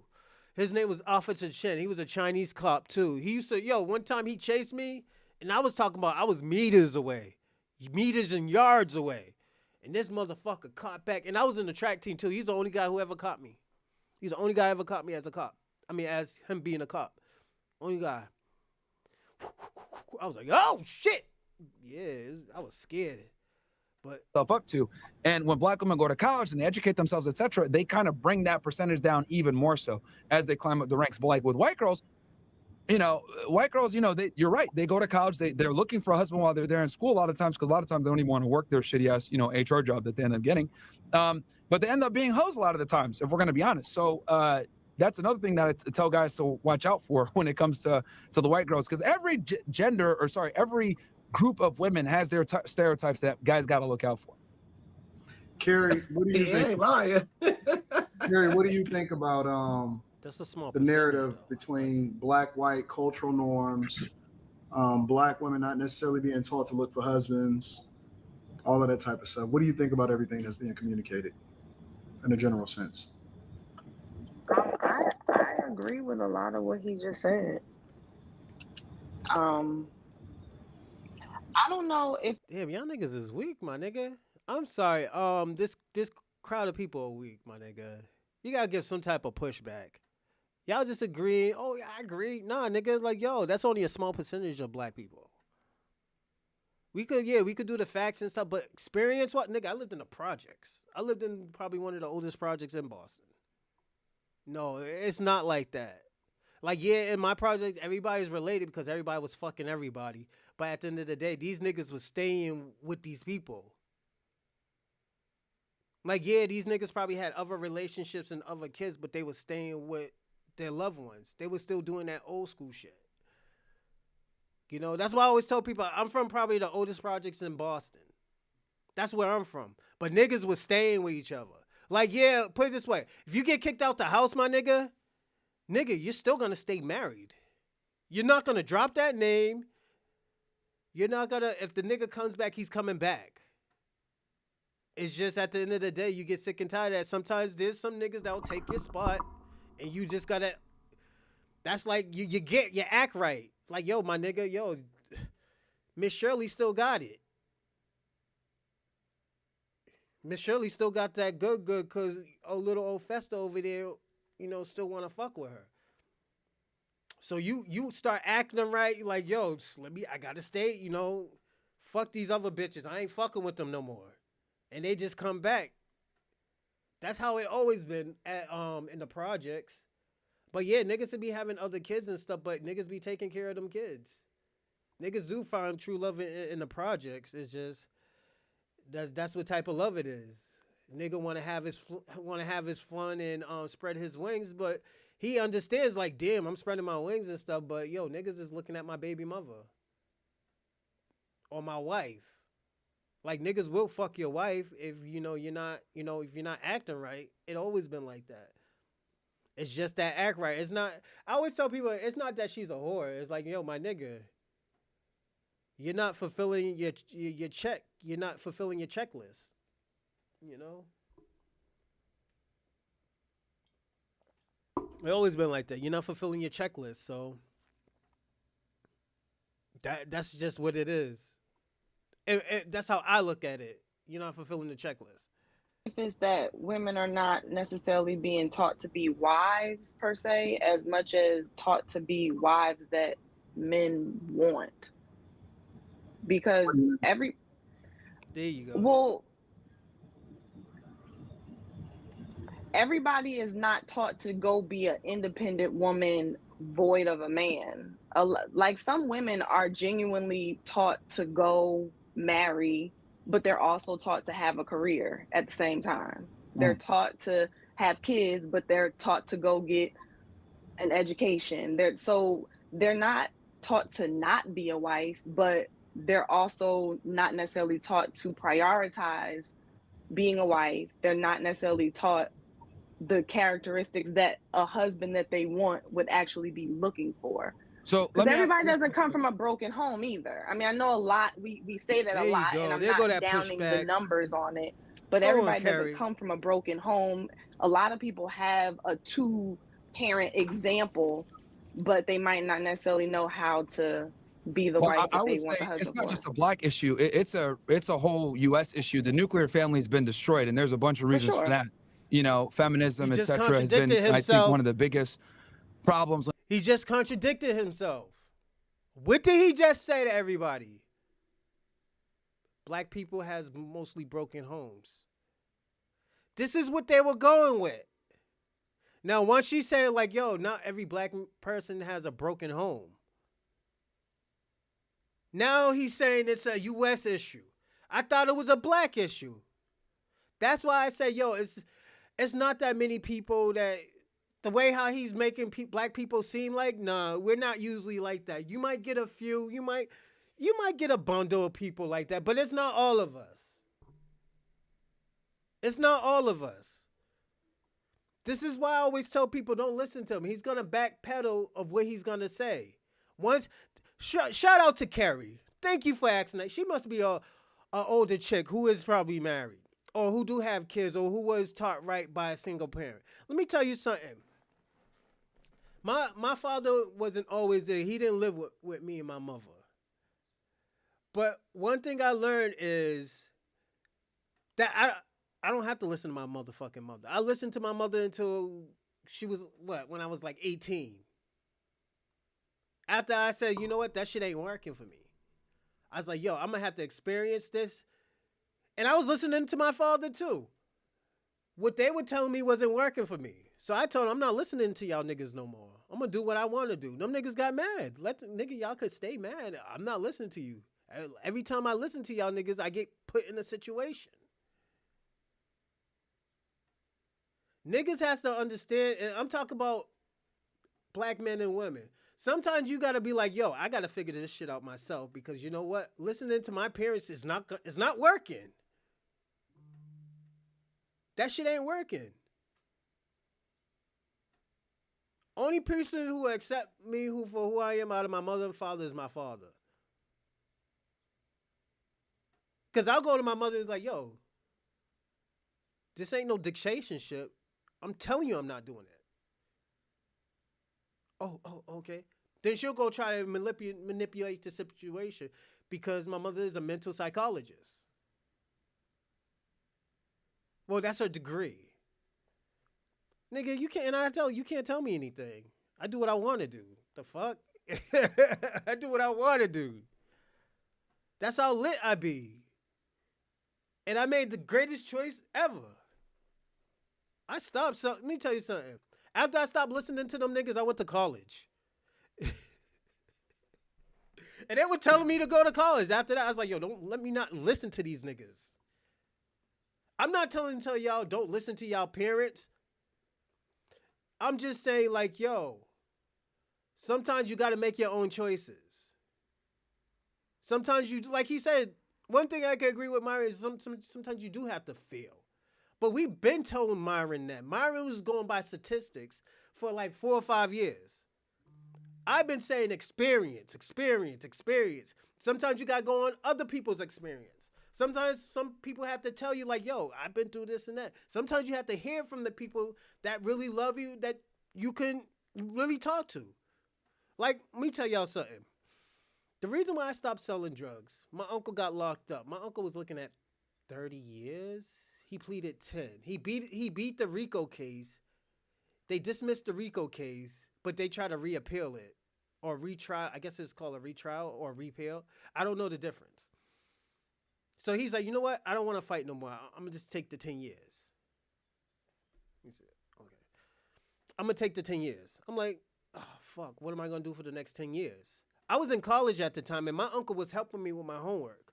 He was helping me with the marketing and the innovation classes.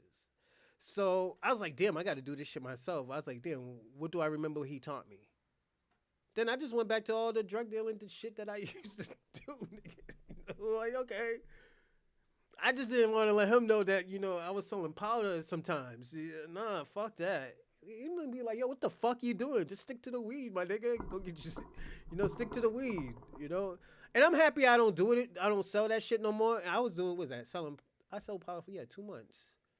But this was like almost 15 years ago I was doing this shit, man. Like, it was bad, man. And like, I needed money. Niggas wasn't trying to hire me. I don't give a fuck. It was the DEI and all this other shit that niggas was talking about. They wasn't trying to hire me. So I had to do something. I had to make some type of money. That's how I made money. And I lived near a cop when I lived in Brighton. That's the crazy part. Well, was he a state trooper? Yeah, I think he was a state trooper. He was something. He was a cop or a state trooper. Um, but it was super dope though.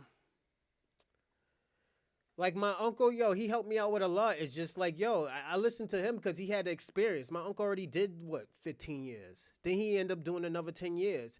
Now he was like, yo, I'm not doing this shit no more. My uncle's like, yo, he's done with drugs. This nigga's about to start programs. Like, yo, my uncle's lit right now. When he gets out, man, yo, he's gonna change Massachusetts and help people.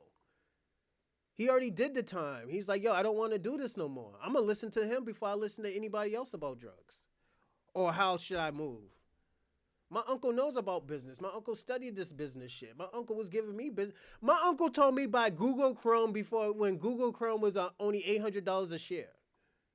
My uncle told me to buy that. He was doing what, 15 years at the time? 12 to 15, I think. He told me to buy it, and I didn't. I was just, okay, I'll do it. I was doing stocks and bonds. I was making enough money to chill, And if I would have bought Google Chrome, at least a share of it, nigga, I would never work, ever. This hood ass nigga, this is why I always say I listen to him. Because at the end of the day, he was telling me to do something. Yo, just buy 1 or 2 shares. You be straight, my nigga. You know you ain't gonna have to work anymore. Oh, yeah, okay. And was I in college? No, I was in college the first time. I was in college the first time. He was about to get out, yeah. Yeah, it's crazy. He told me to buy Google Chrome. It's just I didn't listen. When it comes to degradation of the nuclear family. But what I will say is, because you mentioned a good point that women, they're told to go to school and pursue. And I would say, right, if someone wanted to lose weight, right, and they truly wanted to change their body, they would have to change everything about their lifestyle. They'd have to start going to sleep 8 to 10 hours a night. They'd have to prioritize going to the gym. They would have to change their entire lifestyle around to be able to achieve that goal. Here's the problem. We tell women that they can kind of live their life the way that they want, and there's going to be a good man at the end waiting for them. And the problem is, if you want a guy to take care of you, well, then you need to be in a position where you're prioritizing finding that guy. Because the days of, and this is kind of the conundrum of feminism, right? So what feminism effectively did was it gave women the autonomy to pursue a career, make their own money, and become successful and be on their own. But what that also did was it ostracizes the average man from the dating and relationship marketplace, because women will never admit this, but I'll say it for you guys. There's nothing worse for a woman than settling on a guy that she feels that she could do better than, right? And what ends up happening is, with a lot of average men, 5'8", making 30 to 50K per year, a lot of women see better than that in America. Even average looking women feel that they could do better than that, right? There's nothing worse than an average guy to a majority of women. So what women do is they'll go to school, they'll pursue an education, they'll become successful. And what they're hoping is that there's going to be a guy more successful, more attractive, more ambitious than her at the end of that road. But what she's effectively done, because she's become average herself or better than average, is she's just now ostracized a majority of men that would have been a great candidate for her before. But feminism has made it where women are told not to settle, become independent. But you got to ask yourself, who are they independent of? They're independent of men. We don't walk around and say, oh, we're strong and independent. You guys will laugh at us like, what the fuck is wrong with y'all niggas? But we run around and we praise women for being independent all the time. But we don't ask ourselves, independent of who? It's of men. Of which men in particular? The majority, aka the average man. Most women are chasing the same small 10 percentile of guy. 6 foot plus, 100K per year, good career, charming, love dogs, asshole, but at the same time, a nice guy. Like, they're looking for something that's very difficult to find in one guy. So when you made the topic like, hey, women are told to go, get their money, but at the same time also kind of be a wife. The problem is that for the caliber of guy that they're looking for, right? Ironically enough, they need to prioritize finding a husband. But the problem is that they're pursuing a career so much that they don't have the time and a lot of the times interest to even pursue this guy. Like, and this is another controversial take, and I'll say this real quick, and I'd love to get the ladies' take on this. I say all the time, women lack empathy. Okay, they have sympathy, but they don't have empathy. And I explain what I mean by this. So men, we understand innately that we need to go out there and improve ourselves, make money, get some status, etc., so that we could be a catch. We understand that we're a bum working at McDonald's. We ain't getting no bitches. We accept this reality. Women, though, however, I notice, don't understand this. I'll give you an example. A girl will open up an Instagram, have pictures of herself all over the internet being a thot. She'll go pursue a career. She'll do a bunch of twerking stuff on the internet. She'll wear weird weaves. She'll do all this kind of crazy stuff, right? And what'll happen is she'll do all this not knowing that, like, men, though they might look at you from an attraction standpoint, they're not actually wanting to take you seriously. And this is what I mean when I say women lack empathy. They kind of know what men like, but they don't know what men are actually attracted to and want to commit to. And that's where the disconnect happens. So what's up happening is they get with a guy, they know how to kind of get the guy just by existing, but it's very difficult for them to keep the guy. And this comes from this lack of training where women are prioritizing career and not necessarily not just attracting the guy, but keeping him long term. And this is where so many women fail, because any girl can get a guy. That's not the hard part. The hard part is, can you get a guy that you actually like and get him to commit to you? And this is where women fail because they lack empathy. And what I mean by empathy is they don't understand men. We have to understand women to attract them. Women don't have to understand us to attract us, because all y'all got to do is be available, look kind of hot, and we'll come talk to you. Like, and we have to do all the work in the beginning. Well, but where women fail is they don't do the work after the guy puts in the work to attract her to retain that guy. That's where a lot of women make the mistake and aren't really able to keep the things. And this is why I'm saying, like, the education system and us women prioritizing their success has overrode their ability to retain men. If that makes sense. What do you think about that, Mika and Molly? Oh no, he's 100% correct. I mean, that's exactly what my father always taught me. So he's absolutely correct. And then, the women, anytime, and we've talked about this tons of times on this panel, anytime the women are, how in a belief mindset on? that, I She have, got veneers on. they'll call it pick me, they'll call it you're trying to, follow the man and everything. And if you say yes, because that's literally what I was taught, then it's, okay, well, it's always something bad. It's always something downtrodden. And he's gonna leave. What if he leaves? What if he does this? What if he does that? It's never looking at it from the standpoint of trying to have a family unit. Everything is a risk, right? But it seems like in today's society with feminism, if you prioritize this, then if this happens, at least you have a job, at least you have a degree, at least you have, money. It's not prioritized as it may be a risk, but at the end of the day, you may have a family. And here's the other thing too. I really want to bring to light what you just said, because what you just said is extremely important with the concept of calling women pick me's, right? This is a very pernicious cycle that I've noticed in modern women, where they'll see women doing what's required to actually attract a man, like whether it's being super submissive, being super nice, listening to their man, dressing the way that their man wants, cooking for him or whatever. They're doing these like traditional roles. And I don't know what it is, but like women look at this and it's like their knee-jerk to reaction to say, oh, No, that's not it. I let this ride a little bit, and the reason why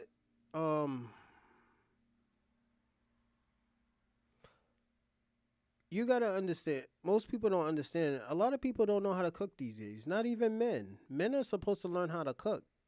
Most men don't know their way around the kitchen. And like we're supposed to. Okay, down south, niggas everybody knows how to cook down south, from men to women. The reason why men knew how to cook is because, say if you're by yourself, it's just an independent thing.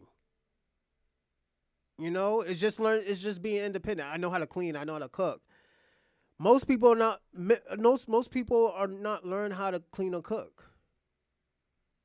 Most people aren't. But also, people are most people.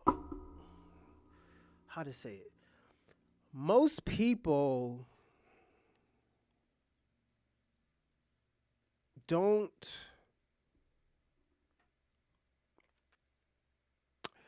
Most people don't learn.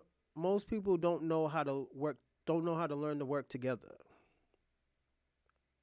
Yeah, the woman holds the fort down in the house, but women also. Hold on. Most women are.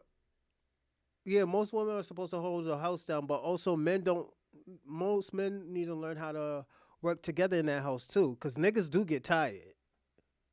There is a such thing as a reset button.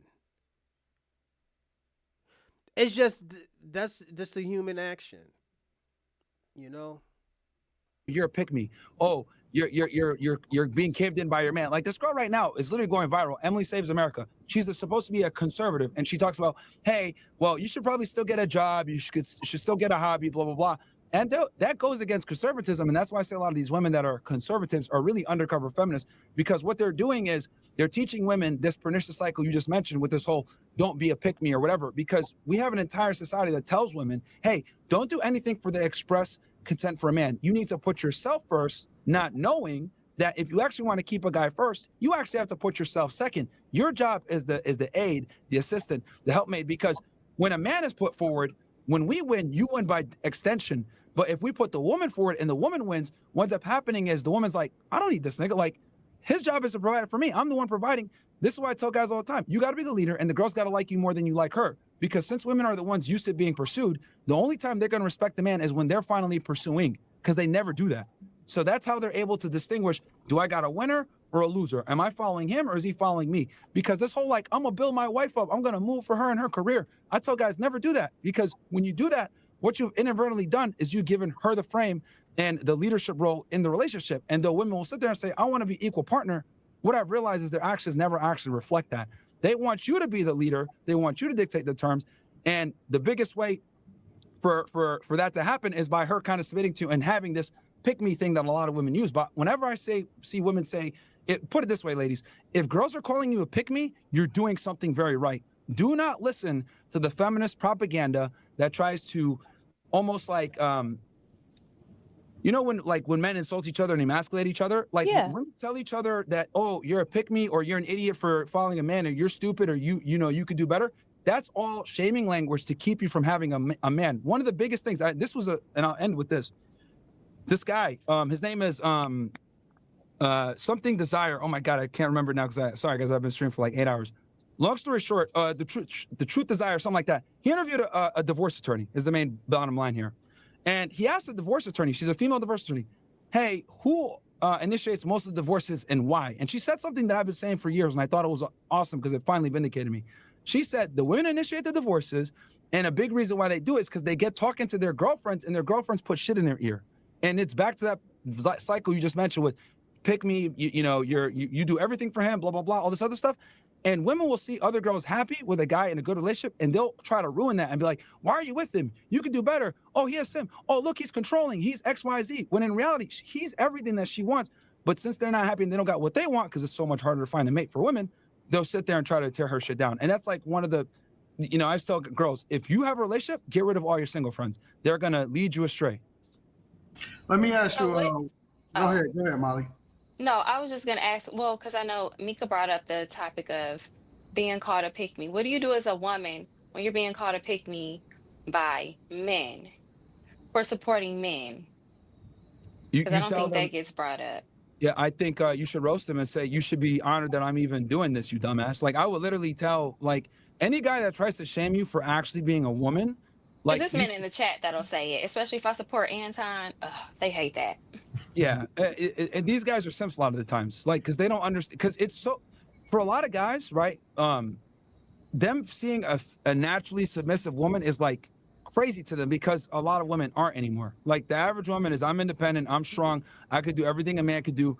So when a lot of these guys that are younger, that are not used to seeing a naturally feminine woman, they'll see it and they're like, what is this? This is weird. Like, she's listening to a man. This is a foreign concept. Like, the whole concept of male authority has been killed over the past 30 to 40 years. So, like, younger guys, right, or simps, they don't understand that this is how women are actually supposed to behave. But since we've been indoctrinated with feminism so much and it's so ubiquitous in our society, guys don't even know how to respond to that. So, like, when guys are saying, oh, you're a pick me, tell them, you're a bitch ass nigga, just straight up like that. That's what I would say. No, he's right, because they do that a lot of the times, and they'll even do that if you just give your honest thoughts and opinions. And a person like me, where I grew up, where everybody is a housewife, everybody, they'll be like, oh, well, that's not the norm, that's not natural, that's not this, you must be a chameleon, you must be this. And so I see it just like Molly said, on the female side and the male side. But I think it's feminism that has gone both ways. Like, there are a lot of men. But y'all don't gonna, okay. Myron ain't gonna say feminism was mostly what, it killed the black community. But it was white supremacy too. White feminism was for white women. It's just you needed black women help. Like fucking what's her name? Angela Davis and shit like that. Was it Angela Davis? Give me a second. Was it Angela Davis?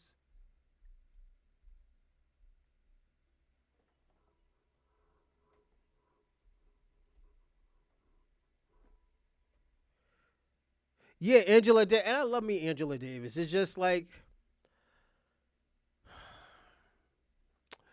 Angela Davis wasn't for the black man. I personally think she was a spy or a spy or she worked for the CIA. I personally think that. And the reason why is because she always pushed feminism when it came to the black community or when it came to and I'm sorry to say this cuz I love me Angela Davis. I always thought I was going to marry Angela Davis when I was younger, but I found out she was a lesbian. And she married a white woman.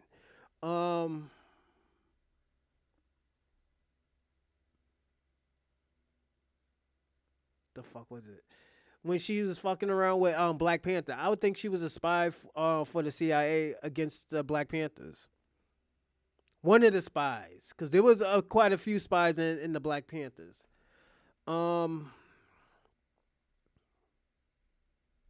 It's like I said, some of that shit that Myron was saying is true, but the way how he's wording it, he's not trying to say it's white supremacy. It's white women that was doing the feminism stuff. It wasn't black women. Black women were just the followers. Oh, yo, we're fighting for you too and stuff. Your man is not gonna treat you like that. And we were a group. We were a team. We all knew our place. Damn, if I have to get 2 jobs, I'm gonna have to get 2 jobs. That's why when you see these shows, these black shows like Good Times and what else? Good Times, Everybody Hates Chris, shit like that. You had the 2-family household where the parents the mother was clean up. Even if you watch the Cosbys, the mother was a lawyer, but she had the house straightened up, my nigga. She did what she has to do as a family. I mean, as a mother. When them kids needed her, she was there. She was doing 2 things at once. You know, everybody can't be the Cosbys. You know, that type of love is gone. I think personally that type of love is gone. It always has been. That do, intertwine with feminism, even though they don't really say it. So there's two. So the thing I think that's important is like to kind of understand that to make this make more sense. The 2 genders are calling you a pick-me for different reasons. Right. So the women are calling you a pick-me so that you no longer become a qualified potential to a man of status because men of status are screening for that, right? Women sabotage each other all the time. That's why they compete because what I've noticed with women is like it's a battle of the cerebral, right? And the surreptitious. And what I mean by that is they'll try to one-up you and I'm sure all you ladies can attest to what I'm about to say. They'll one-up you by trying to dress better than you. They'll one-up you by trying to be prettier than you. You guys are going out to a function. It's a competition with who could look better, do that right? Too. It's all about, okay, I'm going to be the prettier one so that I can go ahead and get the higher status males. So if you exude personality traits that higher status men look for, they're going to call you a pick-me to disqualify you from the mating process. And it's a very evil thing that women do surreptitiously, of course, because women battle in the cerebral, right? Now, when men call you a pick-me, it's one of 2 things. It's either they're a simp and just don't, they're a simp and they're used to like women that are more masculine and they're not used to seeing that. So that's how they respond. Or B, they're just retarded and they haven't seen that type of woman because they might be young. They're not familiar with this because feminine women is like rare to come by nowadays. Very difficult to find. So that's what I've realized the 2 genders do it. Men do it from a position of stupidity and naivety. Women do it from a more vicious perspective of trying to disqualify you from potentially higher status men that are literally screening for women that are compliant and submissive. Because hypermasculine men are very, how do I say this? They're very privy to women that are feminine because that is their opposite. That's what they're looking for. Just like women are hyper attracted to dominant, assertive, masculine men, men are very attracted to feminine, compliant women. And when women see you behave this way and they know deep down, it's almost like a defense mechanism. When they see you behave this way, that's their way of getting you to not be qualifiable to a higher status guy that's screening for that very femininity you're displaying. Let me Well, ask when you. I learned about the, oh, I go would, ahead. Go ahead, Carrie. Go ahead, Carrie. No, I was just gonna say when I learned about what a pick me was, because I didn't learn about it until Clubhouse came out and somebody called me that. I didn't even know to be offended. And once they explained to me what it was, I leaned into it because I was like, well, isn't the goal to be picked? And I got picked, so I'm cool with it. I just And leaned the other into the thing too, term. it's such a foreign, especially in the black community, right? Don't want to make this a racial thing, but it does matter to a degree. In the black community, coming across feminine women that are actually black as well, it's like a novelty almost. Like it's not common because so many black women are kind of like taught to be independent of men, don't rely on a man or whatever, just from That's like, you know, cap. the culture and That's everything else like cap. that. So when they Nah, it's cap. Like I said, that's only a small percentage of like bitches really like this nigga. Like I said, I met hood bitches that were like, yo, they were feminine. Like yeah, they act crazy, but at the end of the day, they have a feminine side. You know, it's just okay, yo. That's just their personality, but culturally they're feminine. And I know it sounds crazy, but I know girls who are wild out, but when they come to me, they're feminine. I'm like, yo, and I always ask them, I'm like, why do y'all talk that way to her? I was like, y'all niggas is bugging. She's like mad girly, you know? And they be like, oh no, she's rough around the edges. Yo, she'll talk shit to you. I know this girl, she dressed like a woman, talk like a woman, but the way how she talk and disrespect you is very feminine. Sometimes niggas didn't know she was disrespecting them. I'm gonna be personally honest. do see a black woman that's submissive and feminine or whatever, it's like almost a culture shock to them. And then, like you said, you're taken, you found a man. So, boom, clearly it worked. Other people are going to try to sabotage you. But I look at it like a woman's biggest W isn't her title. It's do you have a man that is committed to you and do you have a family? I think that's the biggest W for a woman. I put more value on a housewife than a career woman every single day. And I think we need to go back in a society where we prioritize and respect the women and cherish and protect the women that want to be mothers, not the women that want to be career, you know, whatever. And here's my other thing, right? Because everyone says, oh, Myron, you're just anti-feminist. You hate working women. This is my thing. If women want to work, fine. I don't really have a problem with that. They want to enter education, cool. But we need to be honest with them and tell them this whole cold hard reality, right? And I'm going to tell my daughter this too. One day. Nigga, nigga, you pushing out fucking baby powder, nigga. You ain't having no fucking kids, nigga. When I have kids one day, nigga, you ain't having no If you kids. decide to pursue a career and acquire status and excellence and resources, you are dwindling the potential pool of men that will want you. And not only are you dwindling them, you are making them less likely to want to be with you because they don't want to date themselves. So I always say when women become successful, doors close. When men become successful, doors open. So I would tell her to go into education and getting a job with her eyes wide open. I'll say, look, you go to school, but start looking for a husband while you're there. I had a very tough talk with my sister a couple of years ago, and I'll never forget this. She was about 27, studying to be a doctor. She was about to go into med school, and you know, I knew kind of what was going from there. And I'll never forget this. We're in Brooklyn, we're sitting there, and I'm parking her car, parallel parking there, we're having a discussion. And I looked at her, I said, don't be a stupid bitch. Find a man now while you can. It's gonna be harder for you when you become a doctor. Find a guy now, you're in school, maybe in med school, find a guy now. As you get older, you won't be able to do this. And she got mad at me and she looked at me like, oh, you're such a misogynist, you're such a chauvinist. But she took my advice and she found a guy and she got married to a guy that's an anesthesiologist and she's doing her residency right now. But I warned her about this years before she got into her 30s to set herself up to understand maybe I need to start looking for a man too and not just focus on the books. And she found one. I'm happy. But I had to tell her she was a stupid bitch for her to wake up and realize, damn, this is do or die if I don't figure this out. I had to break through that loop because people tell women all the time, when are you going to have a family? Have some kids. I had to break through that loop and say, you're a dumb bitch. Find a guy now.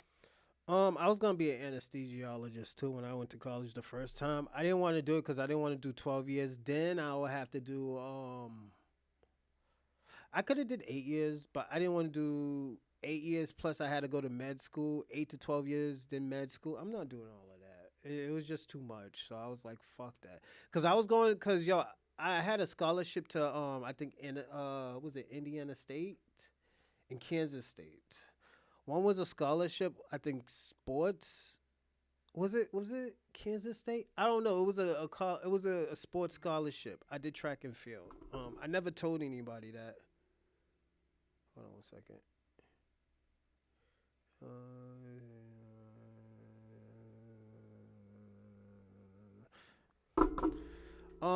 It was a sports scholarship, and I was like, "Yo, I don't want to do that." I mean, I was like, I didn't want to go to school for 8 years because I didn't like it in the beginning either. So it's just, I just trying to anesthesiology is it's an interesting field. It's just the hours is crazy. I'm gonna be personally honest. The hours are crazy, so I don't think I would want to do that. Now, you are not gonna be able to find when you become a doctor. You're cooked once you become a doctor. Let me ask you one more question. First of all, let me give you your flowers because I appreciate you even coming here. Also, thank you for showing love on my stream, bro. I didn't forget that, so I had to come in. Thank you. No, I think that we over time you just grow. I've grown personally myself and matured in a lot of ways to where I realize that I can't let other people put batteries in my back to ultimately feel some type of way about people that I've never even met before. So I had to go and check myself and then also observe some of your content in which I've learned a lot about you. And one of the things that I've learned about you, and I've actually given you a lot of props for it in your platform, is that you spend a lot of times, I know a lot of people spend a lot of time talking about your take on women and things like that. But one of the things that you guys don't get a lot of credit for is all of the game that you give and all of the encouragement that you give to a lot of guys on finances, resources, leveling up, fitness, all of these things. So first of all, I want to give you your flowers for that because I think that a lot of times we don't give people their flowers in real time. And people are so... Stop the dick sucking. Fantastic question. I get this often. Absolutely, 100%. The second thing that I want to ask you is just a personal question about you personally. Sure. Do you ever plan on getting married? And if so, what would that look like? Fantastic question. I get this often. It's still the way I'm going to do it is going to be a bit unorthodox, but I think the number one, the nuclear family, I think, is the backbone of any society. We need it. It's very important. You know, I think the destruction of nuclear families was set blacks back a lot because during the civil rights era, we had more families and we're more successful despite the fact that we had the most segregation, the most racism, and the most oppression, right? So that goes to show how powerful the nuclear family is. Number two, when I do decide to get married, what I'm going to do is I'm not going to involve the state. And the reason why I would get married is solely for kids, to create that environment where, you know, the child is like, oh, mom and dad are together and they're, you know, they have a conventional relationship to a degree where there's a marriage. I just wouldn't do it with the state because I do think marriage is important for a family. But just the way we go about it today is extremely dangerous and, you know, problematic for men because we put so much on the line. And women literally are incentivized to divorce us, especially if you got some money. That's fair. Does anybody else have any comments or questions for Myron before we go ahead and wrap up the show? And I didn't mean to come in here and take all the thunder, guys, man. No.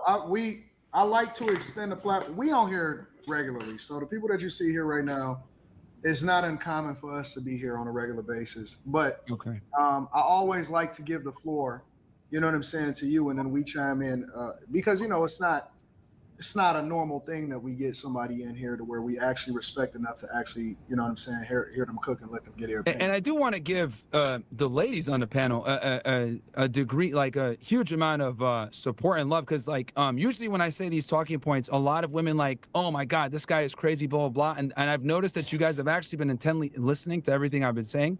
And I do appreciate that because most women just get triggered and go off the rails. But for you guys allowing me to give my points and kind of expanding on it, it makes a lot more sense. When I say it originally, it's shocking. But then when I explain, hey, this is how I came to this conclusion, you know, and people afford me that opportunity, a lot of times they end up agreeing with me. Anton knows how to pick his women. Well, I agree for some reasons. Words themselves are not like inherently offensive. Like you're offended because you believe it to be true. So you can talk all you want about Black women. If it doesn't apply to me, there's no reason for me to be offended. And then Quentin will tell you. I wish Black women had that mindset that you have. It's like they look at it as like, oh, you're making general statements. It doesn't apply to me. I'm high IQ enough to realize like you're not talking about me. So whatever. But nah. We can't say that because you know why? I can be a high IQ person, But when people go out here and they hear what you say, my nigga, they're gonna think, nigga, look how they just talked about black people in general. It's because of the shit that you say. Then when niggas check them, oh yeah, y'all niggas is too aggressive. Y'all chimping out like what you said to Lamar. And he's a tether, but at the end of the day, it is what it is. He should have never had to say that to him. I think that's fucked up, but hey, that's how y'all take it. That's how y'all take it. But they're looking from the emotional standpoint, because most women are emotional, but you could have enough logic to say, okay, well, he's not. It doesn't apply to me, and you can have enough logic to look outside of yourself and say, yeah, most do act like that, and then a lot of women act, like they're offended by vulgar language. I think that a lot of people want people to push back for the sake of pushing back, but you can have a difference of opinion in somebody, but sometimes you align with what it is that they're saying. If you understand what they're saying and they making valid points, it's not always necessary to push back just for the sake of pushing back. You know what I'm saying? So I don't understand the whole, hey, you guys got to push back thing.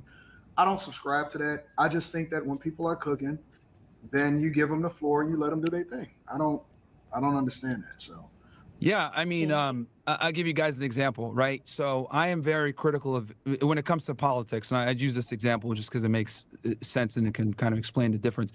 I'm very critical of Israel. I have made a lot of comments on the state. I have my political grievances, whatever. But I do have friends and colleagues that are hardcore Zionists. And though this should be a dividing line where we should never be talking to each other, we should literally hate each other. I do think it's important you don't have to be great friends with them, but I do think it's I don't care about that. Oh, that damn quiet. You Yo, know, it was quiet. And to be quite honest, All right, we're gonna land right here. All he did was, he flip flop. I'm gonna land right here. He flip flop, and this is why I always tell people all the time, like people like him, he sells niggas wolf tickets. Myron sells wolf tickets, my nigga. He sells wolf tickets.